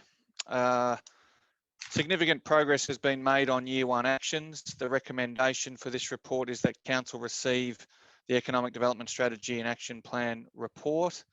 In short, even in the midst of COVID and all the, I suppose, side actions that the team has had to undertake and undertaken without fear nor favour, we've been able to roll out support to businesses. We've completed or have in progress 88% of the Year 1 actions in the EDS, which is a fantastic effort across Council and led by the Eco Dev team. The work that's been undertaken, so significant progress has been made to each of the key economic directions contained within the EDS. And however, with the outbreak of COVID-19, some of the actions have had to pivot towards that business support and recovery and adaptation that we've previously discussed in other council meetings in a manner that was not anticipated. But overall, the action plan is presented as a progress report, and council will continue to pursue and complete the Year 1 actions as we move into the implementation then of the Year 2 actions. Thanks, Mr. Davis. Any questions firstly? Councillor Lockett. Thank you, Mr. Mayor. Just, I suppose, a bit of a question regarding COVID again. How much has the COVID situation impacted the rollout of the economic development? Because obviously it's, you know, local businesses have been hit extremely hard with it, and how has the action plan been able to adapt and kind of overcome and move through that? Through you, Mr. Mayor. Look, essentially, the performance of the Year 1 actions, we were aiming clearly for a 100% delivery of those. But as the virus broke out at the start of this year, we clearly had to contemplate and undertake things that were unimagined and not necessarily on the actual economic development strategy. So, in a pure mathematical sense, yes, it's affected us by at least 12% because we didn't achieve all the objectives. But at the same time, it's also led to some innovation, and we were certainly well in front of the state with regards to business adaptation service that's now rolled out into phase 2. It's brought forward some thinking in and around buy local support, but it's also been out there in terms of the way we've been able to gather intelligence across the business community. The Economic Development Advisory Committee has now met monthly rather than quarterly, and the businesses themselves have started talking a lot more to each other in that business-to-business peer support. So there's been some good that's come of a very volatile and uncertain environment, and we continue to aim to then sort of move that into Year 2 actions as well. Absolutely. Thank you. That's been my observation as well. Thank you. Yeah, thanks, Councillor. Any further questions? Mr. Davis? Okay, we'll seek a mover, please. Councillor Lockett's moved and seconded by Councillor Ryan. Councillor Lockett as the mover. Thank you, Mr. Mayor. Sorry, I was going to actually ask another question if possible. Is it too late? Did I miss that boat? Well, you know, you may be able to work it into your Okay. movement as you've moved it. Yeah. One of the questions I was going to ask was about Miss Granger may be able to illuminate about the facade upgrade program. Just thought it might be a good opportunity to talk about that and the businesses that can look to apply to that. Ms Granger. Okay, thank you, Councillor Lockett. The facade program is part of Council's budgeted Year 2 activities for this year, where we've allocated $50,000 across the Shire.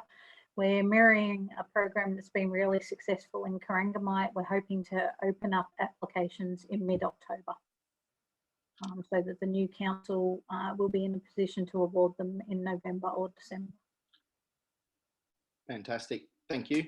I suppose that's one of the things that I've seen from this, which Mr. Davies and Ms. Granger then were speaking about, is the ability to adapt during the pandemic situation to then bring things forward or put things on hold. I think has been fantastic, and the team should be really congratulated.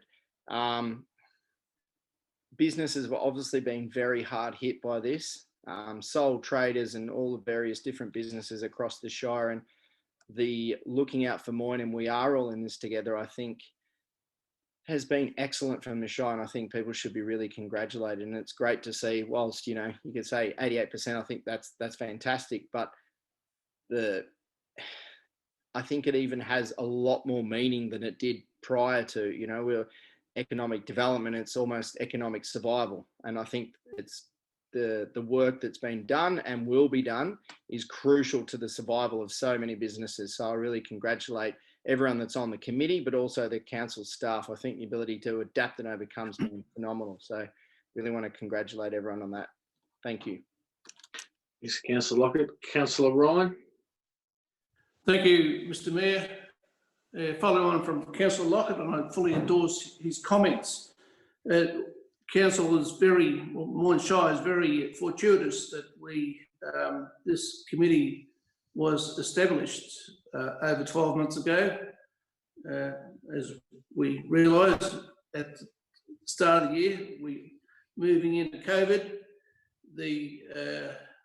this advisory committee and its members, who are, may I say, very committed and involved in the process and support what council is trying to do through the establishment of this committee, they go out on a monthly basis, converse with our other businesses within the Shire. And one thing of note is that I noticed, and other committees members have noticed, that the appreciation that all businesses have shown, that the fact that here we've got Moyne Shire Council phoning them and saying, how are you going through these troubled times? And it's just one of the, I guess, added bonuses that we've received, that has come about through this advisory committee being in place. Anyway, I endorse the recommendation before us. Thank you. Thanks, Councillor Ryan. Other councillors wishing to speak to this motion? Mr. Mayor, if I can, please. Councillor Wolf. First of all, while we're discussing this, I'd particularly like to thank you and compliment you on your role in really driving this document and these actions forward since you've been on council.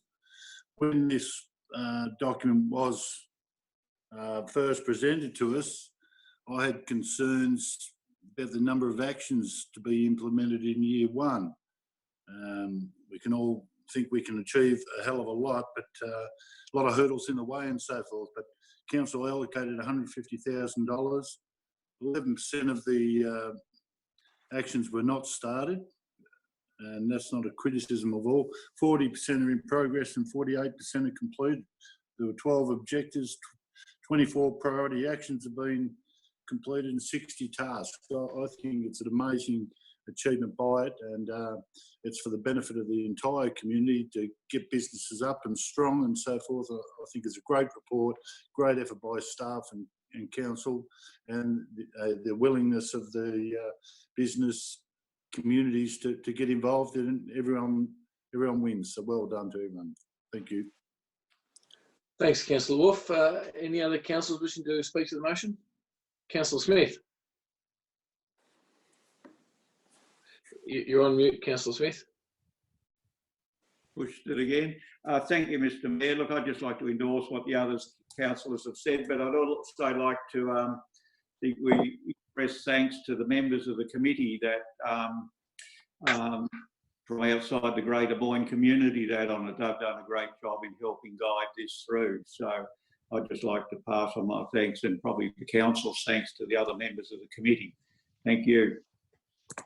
Thanks, Councillor Smith. Yeah, before we go back to Councillor Lockett, I'll just add some comments that just agree that 88%, we certainly set the bar high, but the higher you set the bar, the higher you reach, and it's great to be able to get to 88% of the programs initiated despite COVID. And as we've said, the adaptability from the economic development team to change direction on some of these initiatives to go towards the aid of businesses throughout the Great Shire of Moyne to help them get through COVID, I think it's been very commendable, and that's certainly the feedback I've got from the business community in Moyne.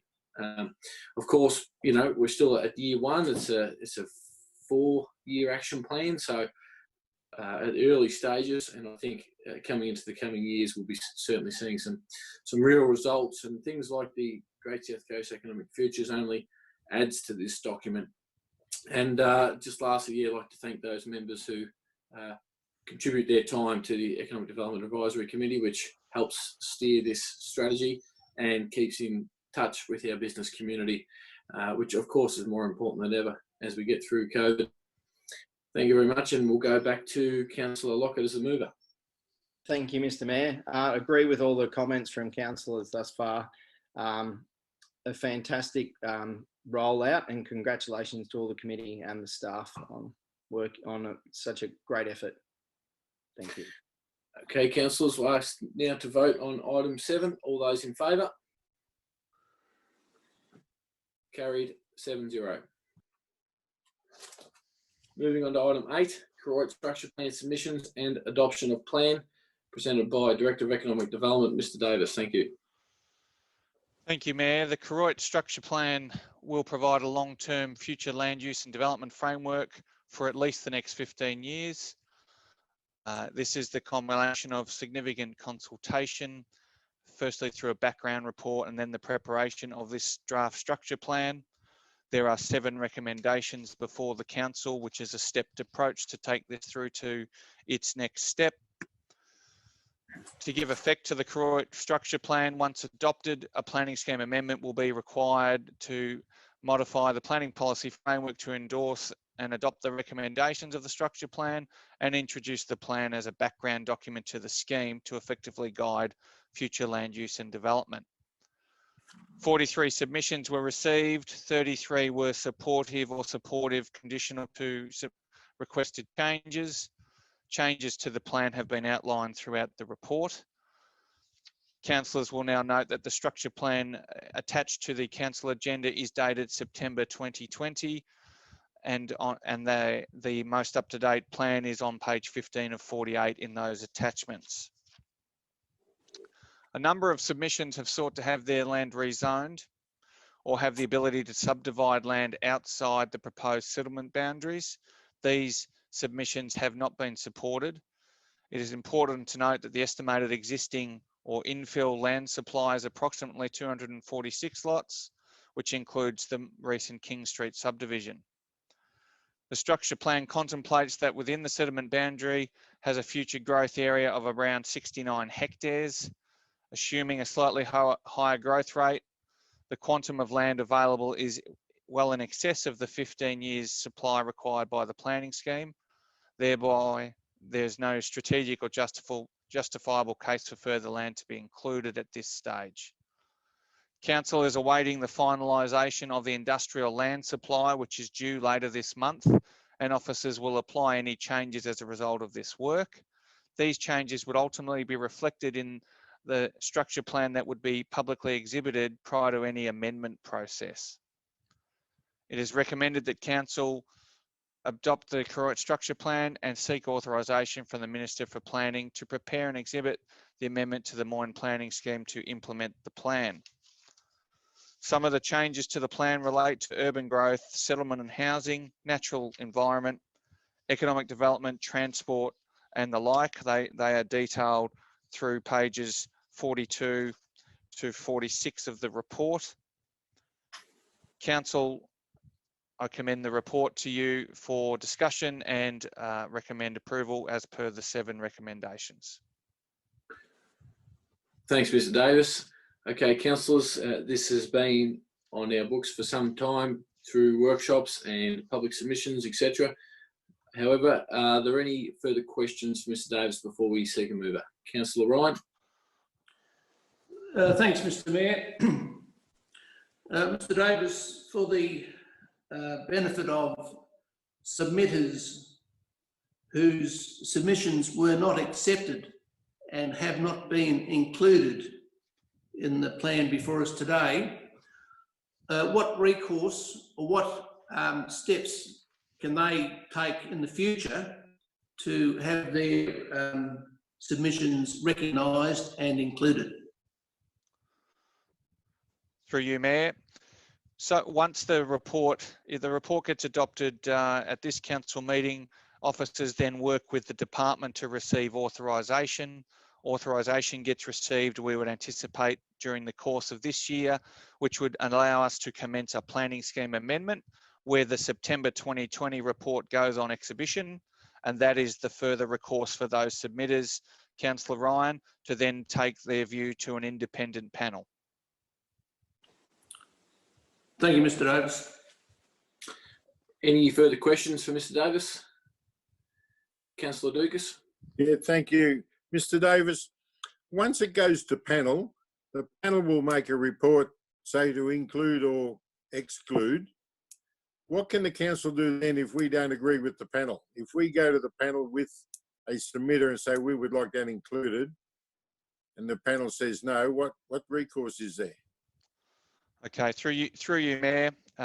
In that scenario, Councillor Dukas, the panel would make a suite of recommendations. It comes back to the council to either agree with those recommendations or disagree or agree with changes. So there is an opportunity at that point, but any changes you make then have to be justified back to the minister prior to its final adoption. So when the minister gets the final document, he will also have a copy of the panel's recommendations. That is correct, and any departures from that. Right. So if the panel says one thing and we say something else, the chance of the minister going against the panel is very remote? Remote's probably the right word. Everything needs to be put together with a strategic justification if you depart from a panel's recommendations. Right. But if we were to make changes now, before we send it off to the minister for authorisation, when it goes to the panel, those changes are already in, so the panel won't discuss them, unless, of course, somebody wants them out. That's correct. So Right. if things were shown in the plan now that went through that process, a panel would only make considerations to areas whereby people had raised submission. But it's highly likely that if you include anything now that's not included, others will make submission on that as it's not in this plan now. And there have been a number of iterations to this point. Thanks, Mr. Davis. Any further questions? Yeah, Mr. Mayor. Another one. Sorry, Councillor Lucas. We'll give Councillor Lockett a go and we'll come back. Sorry. Yep. Thank you. Thank you, Mr. Mayor. Question is for Mr. Davies or Mr. Greenberger regarding, we had a couple of submissions about the current Moyne Shire depot, which is next to the primary school. I wonder if we could comment about, you know, the ongoing use of that site or where things are at there. Yes, thanks, Councillor Lockett. Mr. Greenberg is happy to take that one. Yeah, through you, Mayor. Very aware of the community concern about where the depot location is in Karoi. Officers are looking at possible alternative sites in the central area of Moyne, but at the moment we haven't found anywhere suitable, but we're certainly on the lookout. Thank you. And through you, Mr. Mayor, if possible. Councillor Just Lockett. wondering if you could comment, Mr. Davies, about the consultation and also with Bega and the amount of industrial land and if that is kind of sufficient from your perspective. Through you, Mayor, consultation in general, Councillor Lockett, or just specific to Bega? Oh, let's go in general then. Yeah, thank you both. So, Cheers. through you, Mayor, the recent consultation on the draft plan's been one of several opportunities the community's had to provide feedback on the development of the plan.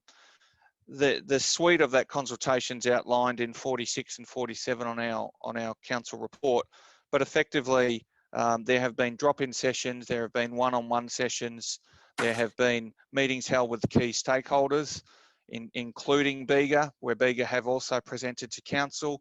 Council's quite supportive of the Bega operation clearly and its role in Koroit and Moyne Shire in general. So there are some recommendation 7 here is to support a state-led process to enable the Bega land holdings, if required, to explore their industrial land into the future, which is a very key component of their ability to expand and develop for Koroit. One only has to turn to the recent lactoferrin plant and the investment in and around that, which was a $35 million investment in the plant, let alone the spin-offs that occurred for Koroit and Moyne Shire. Yeah. Thank you very much. Cheers. Thanks, Councillor Lockett. Councillor Dukas had another question, and then Councillor Smith. Thank you, Mr. Mayor. On the map in our agenda, the thatched yellow area where Doolan's Road is, which is going by the ledger, it talks about future potential industrial expansion subject to further investigation. What class of industry would that be? Would that be the same as a factory? Is that industrial 1, 2 or 3? Through you, Mayor. Likely industrial 1 or 3. It depends on the further conversations with Bega. It does relate to the Bega holdings. Right. Oh, stop that. Well, if it's would it be the same industrial land, and do they have the same buffer zones, industrial 1 to industrial 3? Through you, Mayor, depending on the use, there is a broad buffer that is shown around that whole holdings denoted by the hatched line, which is a 300-metre buffer, which is generally the EPA recommendation that council seek to limit sensitive uses within the 300-metre separation distance from the Bega plant. Well, I need a follow-up because that buffer is different to the buffer we were given at the workshop. And the buffer that's in the document that everyone's been reading, that dated December, in today's agenda, that we've got a much bigger buffer. So my question is, where did this new buffer come from all of a sudden? So the buffer, through you, Mayor, the buffer relates to the expanded holdings as part of Bega's request. Okay, Councillor Smith had a question. Yeah, thank you, Mr. Mayor. Mr. Davis, just wondering, do you feel that the traffic, I'm concerned about the heavy traffic using Commercial Street in Koroit. Do you feel there's been enough input put into seeing if there was a diversion? Because unless they get a spot easement for the road around it, the more development is, the harder it's going to be to get the traffic away. And with Bega just on the eastern end of the town, all the traffic is still going through the main street, and there doesn't seem to be any provision or investigation of keeping heavy traffic out of that main commercial area. So through you, Mayor, certainly there is an opportunity to explore further advocacy with Vic Roads and the state agencies on the future options for Koroit. It was taken into account as part of the consultation, but clearly there are some constraints and significant constraints around where that traffic can go. So your point is taken, Councillor Smith. It is noted throughout the structure plan around strategies to try and mitigate that into the future. Thanks. We'll just take a final question. Councillor Lockett, good hand up. Yep. Thank you, Mr. Mayor. Through you. One of the presenters last week was discussing about Victoria Park and the ongoing, possibility of requiring more oval space and recreational space. I'm wondering if you could speak about if this plan would change that ability where it's flagged for future residential growth? Through you, Mayor. So there is now an action with regards to allowing for the future possible expansion of Victoria Park to the west if required, subject to future investigations. The planning, or the actual structure plan shows and is denoted by 2 green arrows showing that possibility. That does not preclude future residential development potential either, but it does signal the ability for Victoria Park to expand, whereas previous iterations had not shown that. It's become quite clear through submissions, particularly in and around Victoria Park users, that there is a need/want for that expansion to be on the table. Thank you, Mr. Davies. Thank you, Mr. Mayor. Thanks. Being no further questions, I will seek a mover. Moved by Councillor Ryan, seconded by Councillor Lockett as a seconder. Councillor Ryan as the mover. Over to you. Thank you, Mr. Mayor. And again, another strategic document prepared by the Moyne Shire Council. Strategic planning is all so important when we're talking about future planning and safeguarding our communities against unplanned and unsustainable developments. In this plan, we have a supply of land for the next 25 years.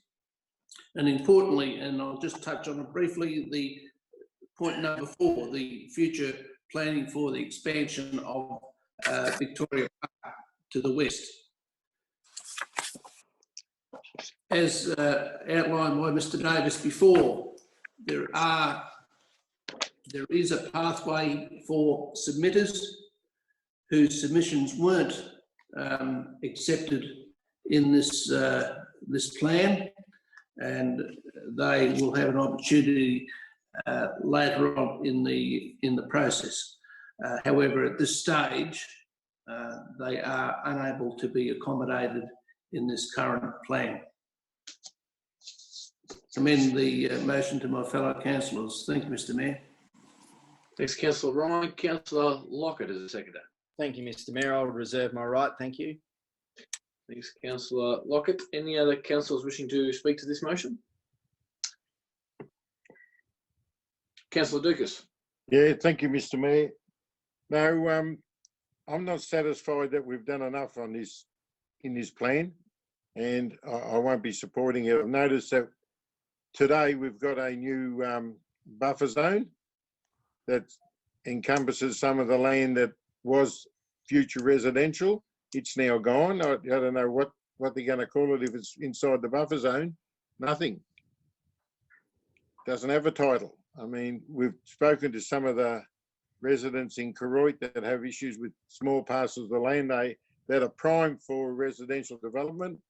They haven't been adequately addressed. We've been told it's all going to happen in the future. Well, I've seen what the future holds. We've had things like the Rural Housing and Settlement Strategy go for nearly, who knows, 10 years. I think we should do a little bit more work with those people that have concerns. Those issues are more around residential development, which is needed. We talk about we've had adequate supply. Adequate supply on paper doesn't mean that it's there and available and the people want it. The amount of supply for larger blocks, I can't see. There's some in King Street around the boundary that are 1,000 metres or a little bit larger, but the rest of Koroit has none. And I think that we should be looking at those parcels of land that are ready to go, that have services right out the front door, and do that now before we go down this path and have to fight with people on the panel, because panel people and government and ministers of planning very rarely do the opposite to what each one asks of. We'll be left sitting there with a stupid look in our faces and let our community down. So for me, it's support the community first, get it all done right, and then go off to the minister and then put it out on to the panel. Thank you. Thanks, Councillor Dugas.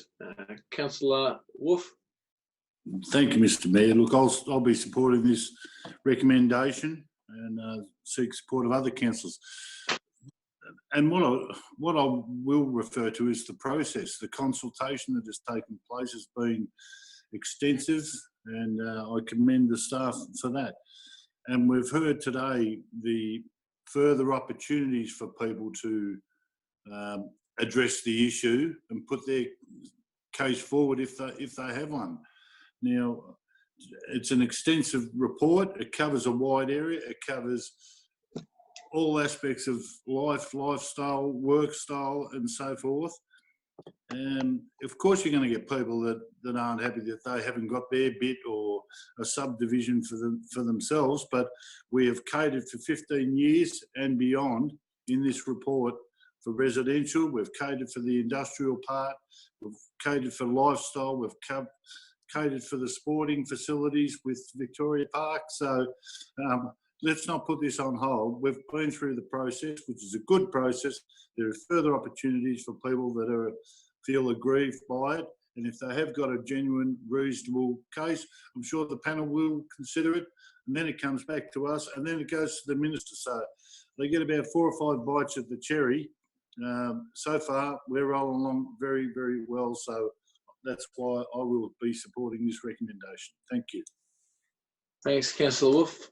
Other councillors wishing to speak to the motion? Councillor Smith. Yeah, thank you, Mr. Mayor. Look, I'll be supporting the motion because I think there's been a lot of work gone into it. And the main thing is that people have had plenty of opportunity to have inputs into the report. So we can't please everybody all the time, but definitely there's been the opportunity there for people to put in about sporting, residential, business, the future development for another 15 or more years for Koroit. So I think it's a good opportunity. Everybody's had a chance to have input into it, and I'll be supporting it. Thank you. Thanks, Councillor Smith. Any other councillors wishing to speak to the motion? Okay, I'll provide comment. I'll be speaking in favour of the motion. I think the motion does provide a good balance and does provide some real growth opportunities within the town boundaries and beyond for industrial land and future rural living zones as well. So, look, and also I endorse the comments within the document that acknowledges the importance of Bega as a major business within Koroit and the Moyne Shire. Certainly one of the major employers, major contributors, and supportive of our dairy industry, which of course is our biggest industry and part of agriculture in Moyne. So also in addition that, look, there's estimated there's currently 15 years supply of housing lots available, and this takes it to 30, this proposed document of this Koroit structure plan. So Koroit, as mentioned earlier on in one of the previous motions, is certainly a growth town. It's an attractive town to settle on the edge of both Port Fairy and Koroit with a long, proud history. So I think it does set Koroit well up for the future. So my comments in support of item 8. I'll now move to Councillor Lockett, who reserved. Thank you, Mr. Mayor. I agree with most of the comments said by councillors thus far. I agree, moving any settlement boundary of a town is going to have winners and losers. And the people that aren't happy, as Councillor Wolf pointed out, will definitely have their ability to have their say at a panel hearing. That is the next stage of the process, which we've illuminated time and time again as this process has gone on. There's been extensive consultation with the community and with the various stakeholders. I wouldn't say that, say, 14 houses a year is booming, but Koroit is absolutely booming, as Councillor Mead was pointing out. The Bega's investment into the town, also IGA's investment into the town, Noodledorf recently opening, things are flourishing, and this document is going to help the town to flourish within a structured, supported way. I think, yeah, I think that's probably enough. Yeah, thank you, Mr. Mayor. Cheers. Thanks, Councillor Lockett. Councillor Ryan, to summarise, please. Thank you, Mr Mayor. Briefly, I agree with Councillor Dukas that we should put the community first, and that's certainly what this plan has done. We support the community by doing a strategic plan in a structured, planned way, not developing building houses in an ad hoc fashion just because a building block is available to be built on. It has to be proper strategic planning. There's a methodology and a structured way to go about it, and that's what we're doing. Thank you, Mr Mayor. Thanks, Councillor Ryan. Okay, councillors, time to vote on item 8, Koroit Structure Plan. All those in favour? Councillor Mead, Smith, Ryan, Parker, Lockett and Wolf in favour. Those against?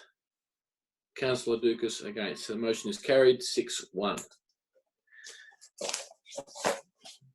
Moving on to item 9, Economic Migration Project Trial, to be presented by Mr Davis. Thank you, Mayor.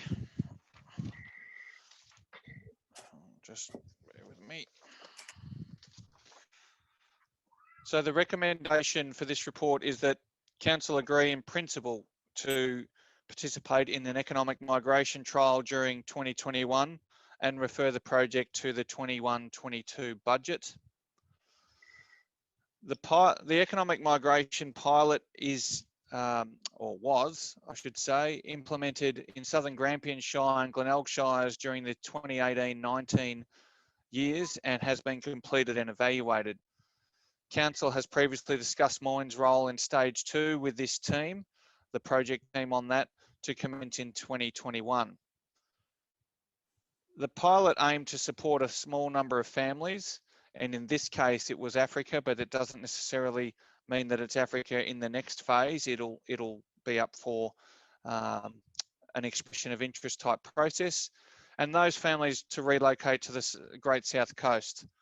They applied and aspired to move to regional areas to gain employment, particularly in agricultural industries, to create a new life for themselves, and more importantly, contribute back to our communities.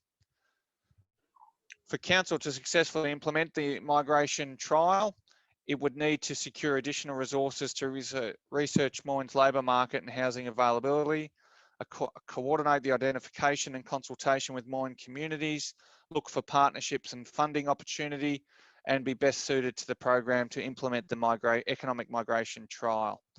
It links strongly with the Council's economic development strategy to grow Moyne's population, including participating in a scheme such as this.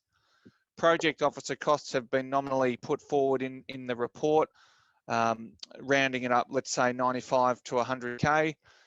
However, we will chase the funding and grant opportunities that come with these programs, as well as look at co-sharing with other councils to limit that cost to council. With the securement of additional resources and the transferable project model that's currently being reviewed, Council would be able to implement an economic migration trial to commence in 2021. Thanks, Mr Davis. Any questions, firstly, from councillors? Councillor Dugas? Yeah, thank you, Mr Mayor. Look, I'm in support of this recommendation, but I have issues, and I think it was brought up during the agenda briefing. We need to get rid of the word originally from Africa and include everybody. I mean, there might be some that think that this is very discriminatory if we just stick with people from Africa. Needs to be tightened, I think, when it comes to the funding and the number of people that we propose to bring into the community, whether it's a shire or anywhere else. But the guts of the recommendation and the plan is pretty good. I think it just needs a bit of a tweak to make it more inclusive of anybody and everybody that wishes to come to this part of the world. Thanks, Councillor Dugas.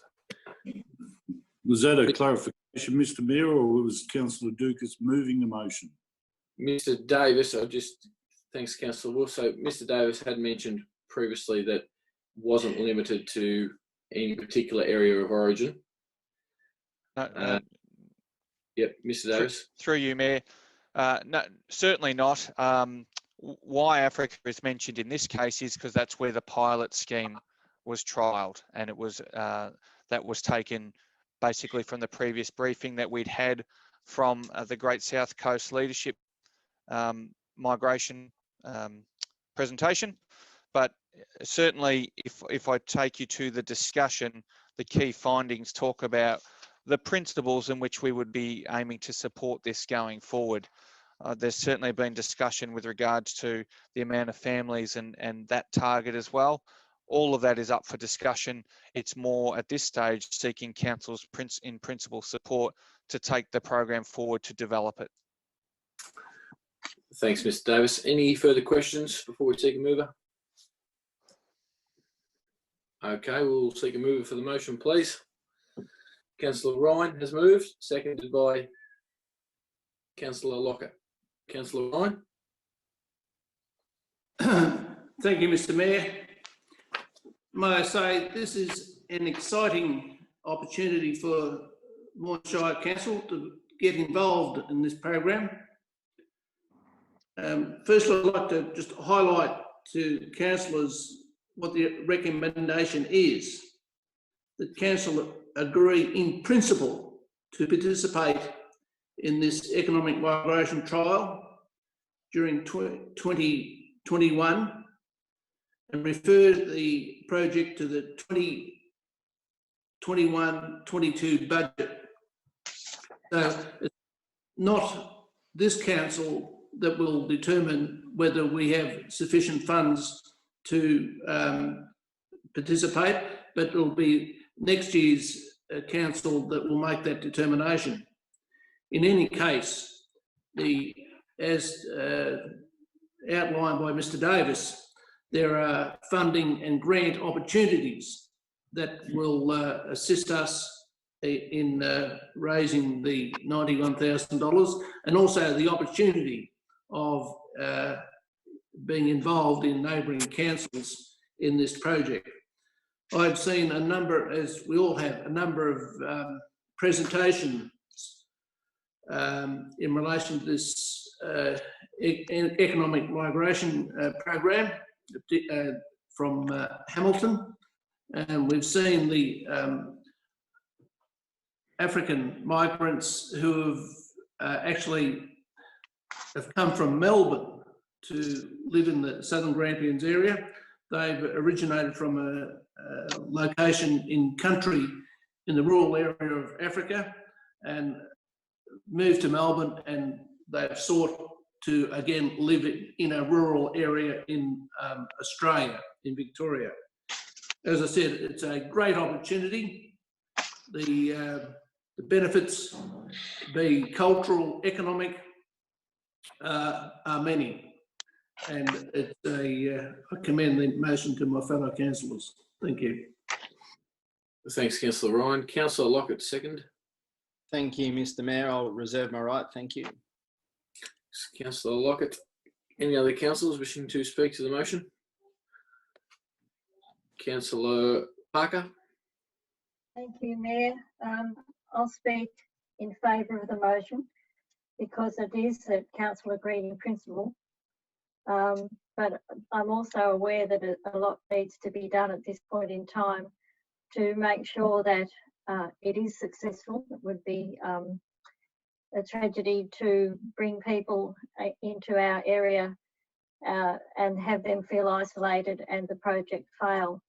So I think that when the research needs to be done well to make sure that and perhaps take advice from other areas that have done similar projects to this. But certainly, if it is successful, then we have increased the diversity in our shire, and as Councillor Ryan has said, we've increased our economics as well and our livability. So it's a fantastic project in principle, but the homework really does need to be done very, very well so that we can ensure its success. And I just mentioned having had some experience in working with cold communities in other areas, that you do need to be careful to have a critical mass or a minimum number of people so that they can form community and don't feel isolated, because that would be the worst thing for us to do, to have people from the city come down and decide that living in Moyne wasn't a very good idea at all. So I support the motion and hope that we have some very positive outcomes from it. Thanks, Councillor Parker. Other councillors wishing to speak to the motion?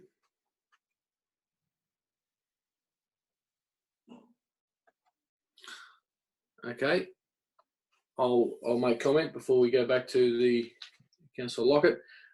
Look, yeah, as Councillor Ryan mentioned earlier, we have had several presentations over the time at workshops from Great South Coast Economic Migration Project team, and certainly one of the benefits of agreeing in principle to adopt a trial that has already gone through a pilot phase is that our neighbouring councils have done a fair bit of the initial legwork to find out ways it can be done better, and hopefully by this agreeing in principle, those improved methods can be adopted here at Moyne. And there's certainly, look, I think it's a great positive. Moyne has a lot to offer, new entrants to our community. It's a great economic development opportunity, fits in well with economic development strategy. It's about people attraction, about workforce attraction. We're growing the workforce in Moyne, and we need people to fill these places. And not only that, but new people from any communities add to our existing communities by getting involved with local schools, local community groups, local sporting clubs, and this particular project will certainly be no different to that. And I certainly congratulate the work done already since its initiation about 4 years ago to Carly Jordan and her colleagues in the project team. So I certainly will support this motion. Councillor Lockett as a reserver. Thank you, Mr. Mayor. I'm very supportive of this motion and feel that it speaks to the very fabric of the Australian psyche, and that having a diverse culture is exactly what being Australian is all about. Obviously, other than First Nation people, everyone has come via migration to Australia. So it's very important that we continue this. You know, the Australian economy and culture survives and thrives on economic migration, and always has. You know, since the gold rush in the 1850s or post World War II, the economic migration has been extremely valuable to the economy and to our way of life. So I definitely support the motion and agree with the comments thus far. Thank you. Thanks, Councillor Lockett. Councillor Ryan to summarise. Thanks, Mr. Mayor. I think all aspects have been covered. Please put to the vote.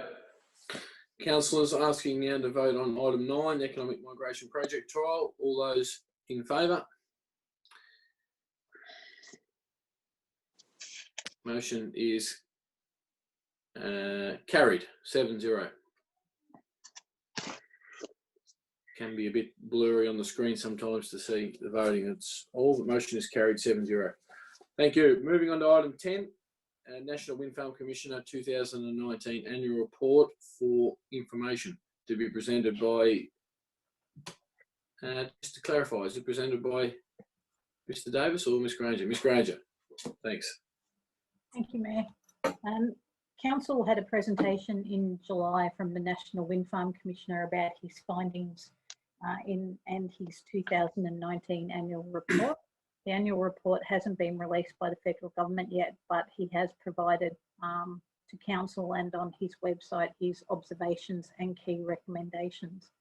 It is showing that there is still a level of development across Australia in wind farms and solar farms, that complaints are largely falling to proposed projects rather than operational projects, and that he has now given us 3 annual reports which are showing consistent issues, but they need the state government to take on board his recommendations to get change to the planning processes. He refers us to 3 main strategies in this annual report that are new. One is the AMO ISP, so the transmission infrastructure upgrades that are required to support continued development of renewable energy. He refers to what may be increased complexity regarding noise complaints with the changes to the Environment Protection Act, giving another 2 options of or 2 new pathways for noise complaints that would involve EPA in the process, and he has concerns that what is already a complex issue could become more complex through the obligations under the new act, which will come in July next year. And with regards to prospecting for wind farms, he was requiring a permit process. His recommendations in the 2019 annual report water that down, and he's asking to see some mechanisms to promote and motivate best practice rather than regulation for prospecting. So we recommend that you note the report and that the presentation that he provided to Moyne Shire is now also live on his website. Thanks, Ms. Granger. So there's no motion here necessarily. Is there any questions or comments?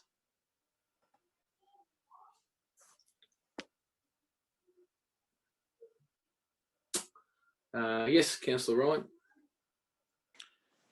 Thanks, Mr. Mayor. Just a comment, as touched on by Ms. Granger, that this is the 3rd annual report that's been provided by the Wind Farm Commissioner. There are very, very few of his recommendations that have found their way into the statute books, and it's about time that the state government started paying attention to what the Wind Farm Commissioner is saying and what we are saying, councils are saying, and what our smaller communities are saying.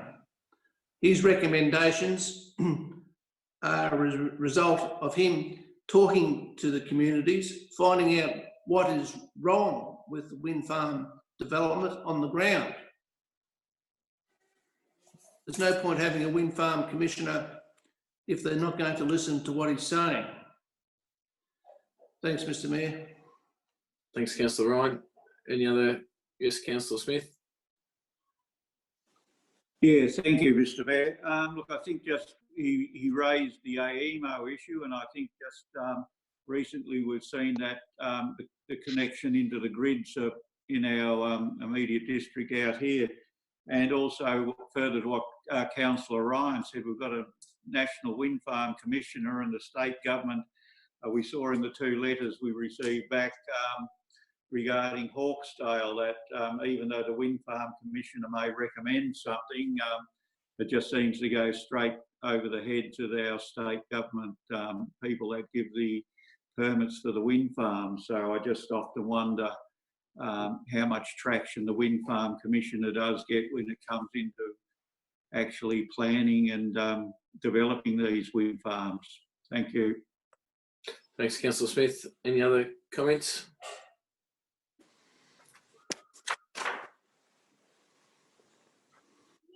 No other comments? Okay, thank you. Moving on to item 11.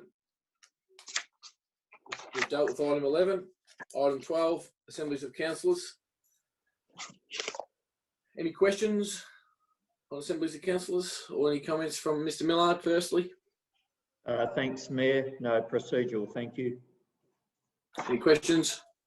I'll take a mover, please. Councillor Parker's moved. Councillor Ryan, second. Councillor Parker. As Mr. Millard said, it's procedural. I've got nothing further to add. Thanks, Councillor Ryan. Okay, Nothing to add. Put the motion to the vote. All those in favour of item 12? Carried 7-0. Item 13, Mayor and Councillors report. Any questions from anyone to anyone on any meetings that were held during that time period, from August 16th to the 4th of September.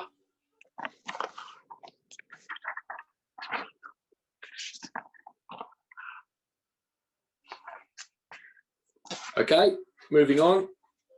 Item 14, no councillor notice of motion. Item 15, general matters. Are there any general matters to be raised by councillors or officers highlighting any recent positive activity throughout the Shire?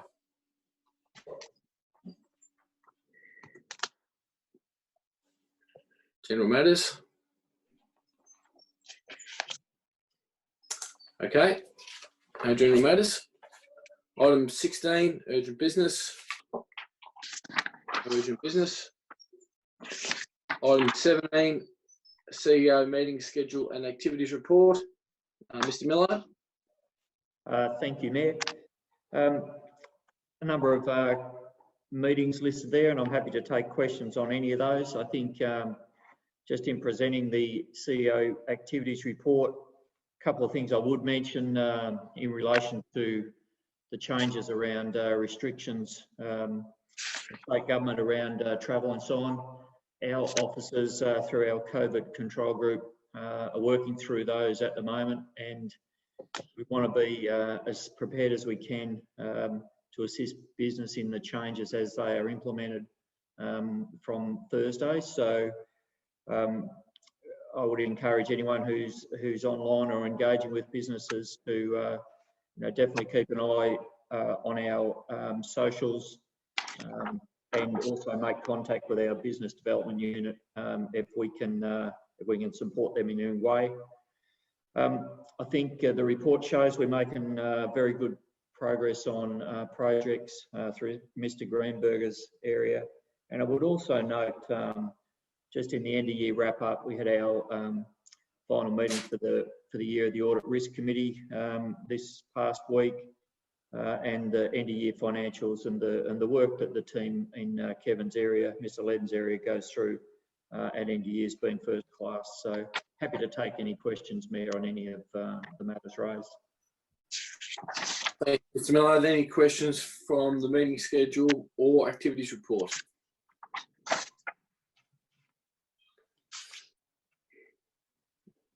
Surely there's one. I'll go first. Mr. Millard, 19th of August, DHHS, MAV, LGV, Regional Rural COVID Community Engagement Committee. What was that about, and in relevance to Moyne and I guess the discussion between rural COVID situations and metropolitan COVID situations? Yeah, thank you, Mayor. These meetings have been they've been put in place at I guess insistence often from the regional areas about getting a line of sight on changes that are potentially about to be made by DHS in relation to restrictions, in relation to keeping us updated about local infection rates and so on.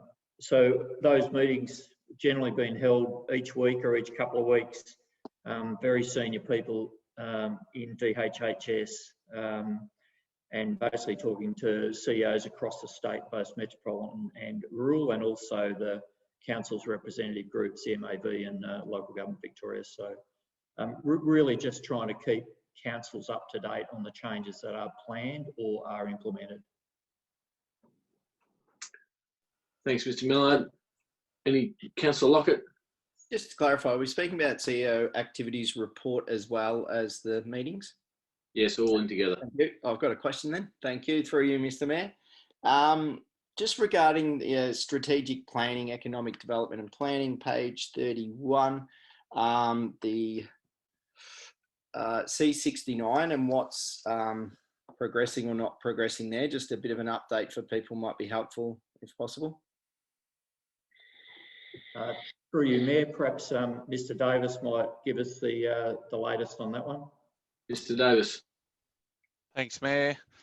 So Amendment C69 at the moment has been put on hold pending a review of the submissions and working with key agencies on their positions.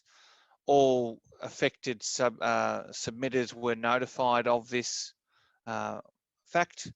The ability for us to work through the submissions, clearly is taking some time to work through, but the intention is that we'll have resolved or worked through as much as we can by the end of this year to go to exhibition early next year on it. Any changes that are of a significant nature would require a re-exhibition, so we won't know that until we've worked through the next 6 weeks or so. Great, thank you. And another one, if possible. Councillor Loggett. Thank you, Mr. Mayor. Regarding COVID, and obviously it's changing and evolving as we speak, but in terms of our caravan parks and opening up for regional tourism, how do you see summer playing out? I know it's hard to kind of crystal ball and see into the future, but just wondering what your comments there. Thanks, Mr. Millard. Through you, Mayor, if I can handle that one. Obviously, we're trying to follow the lead, but also at the same time anticipate what that might look like. I think, a week ago or 2 weeks ago, if we'd said potentially jumping a couple of stages tomorrow, we would have seen that as pretty optimistic. So it is very much a lot of movement. Our teams in Mr. Davis's area are obviously working on that at the moment, and we'll have stronger messaging once we've got more certainty around what is able to open and what it looks like going forward. But Mr. Davis might add to that if he would. Thanks, Mayor. Through you, we're waiting to hear first thing in the morning, given the very encouraging news that's dropped today with regards to the move to step 3. But the peak body advice is that the opening is subject to public gathering and visitors to the home restrictions, which is effectively the public gatherings of up to 10 people outdoors, and social bubbles being created with households allowing 5 visitors from a nominated household. I'm pleased to say that our parks can manage both of these, as in, or one family per site.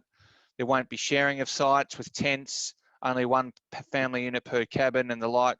So we're already, the team, to their credit, they're across this right now.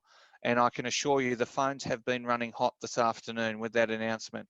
People want to come to Moyne because Moyne is a destination. And we need to collectively as a council and community embrace that, our fellow regional cousins. And we look forward to that uptake through the usage of our parks over the next 4 to 6 months. Thank you. And through you, if I could have a comment, I think my wife was saying, "Oh, I can't wait to go to Fiji or something." I said, "You need to look at Yambuk as the new Fiji and the Yambuk slide as the new dream world going forward." Thank you. We can work with that. Thanks, Councillor. Councillor Smith. Thank you, Mr. Mayor. Just a question on page 44 of 51. Probably for Mr. Greenberger, the draft consultant's report on the trees recommendation for the Mortlake Avenue of Honour. Is there any update, or will it be out later in September? Mr. Greenberger. Yeah, through you, Mayor. Yeah, thanks for the question. There has been quite a few discussions still going on between Heritage Victoria and ourselves, but we haven't quite got to the point where we can put a plan before caretaker.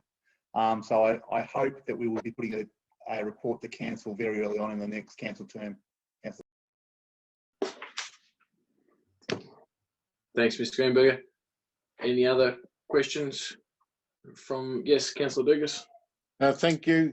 First question is, are we having workshops following right up to the last day of October? Mr. Miller? Through you, Mayor. We're still working through that. There's probably one workshop, Councillor Dukas, just in relation to CEO performance reviews, but it's unlikely that there would be any others at this stage planned. Right, thank you. Couple of questions. On page 35, the application for 18 Spring Street, the Child Centre, can we get an update? If we're not going to go through workshop, can we get an update of where we're at and maybe some copies of the plans? because they seem to be changing all the time. The report states that they're cutting back car parking. Well, Spring Street's a very, very narrow street and it's a one-way street and you're cutting back car parking. There's already, you're going to say road rage, but it's causing a lot of angst at the moment, and to cut it even back seems ridiculous. So we need an update urgently. Mr. Miller, take on notice. Thanks, Mr. Mayor. We'll take that one on notice. And the other one is, I suppose, to Ms. Granger. Things like moss, lichens, fungus, herbs, etc. Do they all come under the heading of native veg? And if they do, why were we told by Tilt Energy that they don't? So you could take that on notice and give us a reply, please. Yep, Miss Granger is speaking, but she's on mute, so I think she'll take that on notice. Right, yep. Yep. If she wants it clarified, she can ring and I'll explain it more if she wishes, because I'm nearly out of power. Okay, well, better keep moving. Any other questions? Councillor Lockett had another one, I see. Thank you. It's regarding page 44, infrastructure and environment, and apologies, I probably should have asked this in general matters, but last meeting I asked about the possibility of exploring recycling plastics and or PPE use across the Shire. I'm just wondering if you could illuminate about possible outcomes of that or take it on notice would be great. Thank you. Through you, Mayor, I think Mr. Greenberger has already provided an email update on that matter. Correct. Maybe last week, I think late last week, Councillor Lockett. Yeah, for sure. Is that something we can share with the community now? Or can I follow up on that, Mr. Mayor? That's a nod from Mr. Greenberger. Yes, Councillor Dukas. In relation to Mr. Greenberger's email, and I don't blame him for this because he doesn't make the rules, but if you read that email, how do you expect people to know the difference between 1 and 7 different types of recycling? You know, curbside recycling covers numbers 1 and 2, other plastics to transfer stations. Numbers 1, 2 and 5 go somewhere else. 3, 4, 6 and 7 go in a different bag. And seriously, you expect the public to understand all that? Mr. Miller, Mr. Miller can help you with that. Thanks, Mayor and Councillor Dukas. We note that comment and that confusion. Mr. Greenberger's team, you know, community education sense is really our best way of trying to help people understand, you know, what we get, what we need in what bin, and in what, you know, what allows us to then recycle rather than landfill. So understand that, and we'll continue to work on that. But I mean, we shouldn't have to do that at a local level. The state government should be able to clarify that or get rid of half of those plastics altogether. So it's a lot simpler. It shouldn't be up to us. Get them off their backsides to make it understandable. Bloody public servants. Thanks, Councillor Dugas. Any other comments? Yeah, so, okay, yes. Questions? This is questions for the CEO, activities report and meeting schedule. Yes, Councillor Lockett. Just to clarify, is it possible for Mr. Greenberger to illuminate about the email? Just I think it might be useful for the community about, we did discuss it a little bit, but particularly regarding the PPE use and if there's any possibility of Moyne holding a centre or a waste facility for people to dump off the masks, etc. Greenberger, would you like to provide a brief comment there? Yeah, through you, Mayor. So in relation to, I'll start with the recycling, and I agree with Councillor Dukas around the confusion and how hard it is to differentiate between the 1s, the 7s. I will say though, I was targeting email at councillors who are very, very well across the recycling issues and know very well what 1 to 7 are. I didn't need to clarify that in the email. But in relation to the PPE use, we looked at it from a point of view of staff use, not general use. So I must misinterpret the question there. But from the point of view of our staff, we use very little Most of our stuff is reusable, so we use reusable stuff to get rid of. I think if it was a broader community issue, and I'm sure hospitals are probably looking at it because of having contaminated products being carried around in cars, etc. So it's probably something that happy to workshop. It's probably not time for discussion right now. Thank you. Thanks. Thanks. Okay, councillors, that concludes the ordinary meeting. I seek a mover to Councillor Ryan as the mover. You go ahead.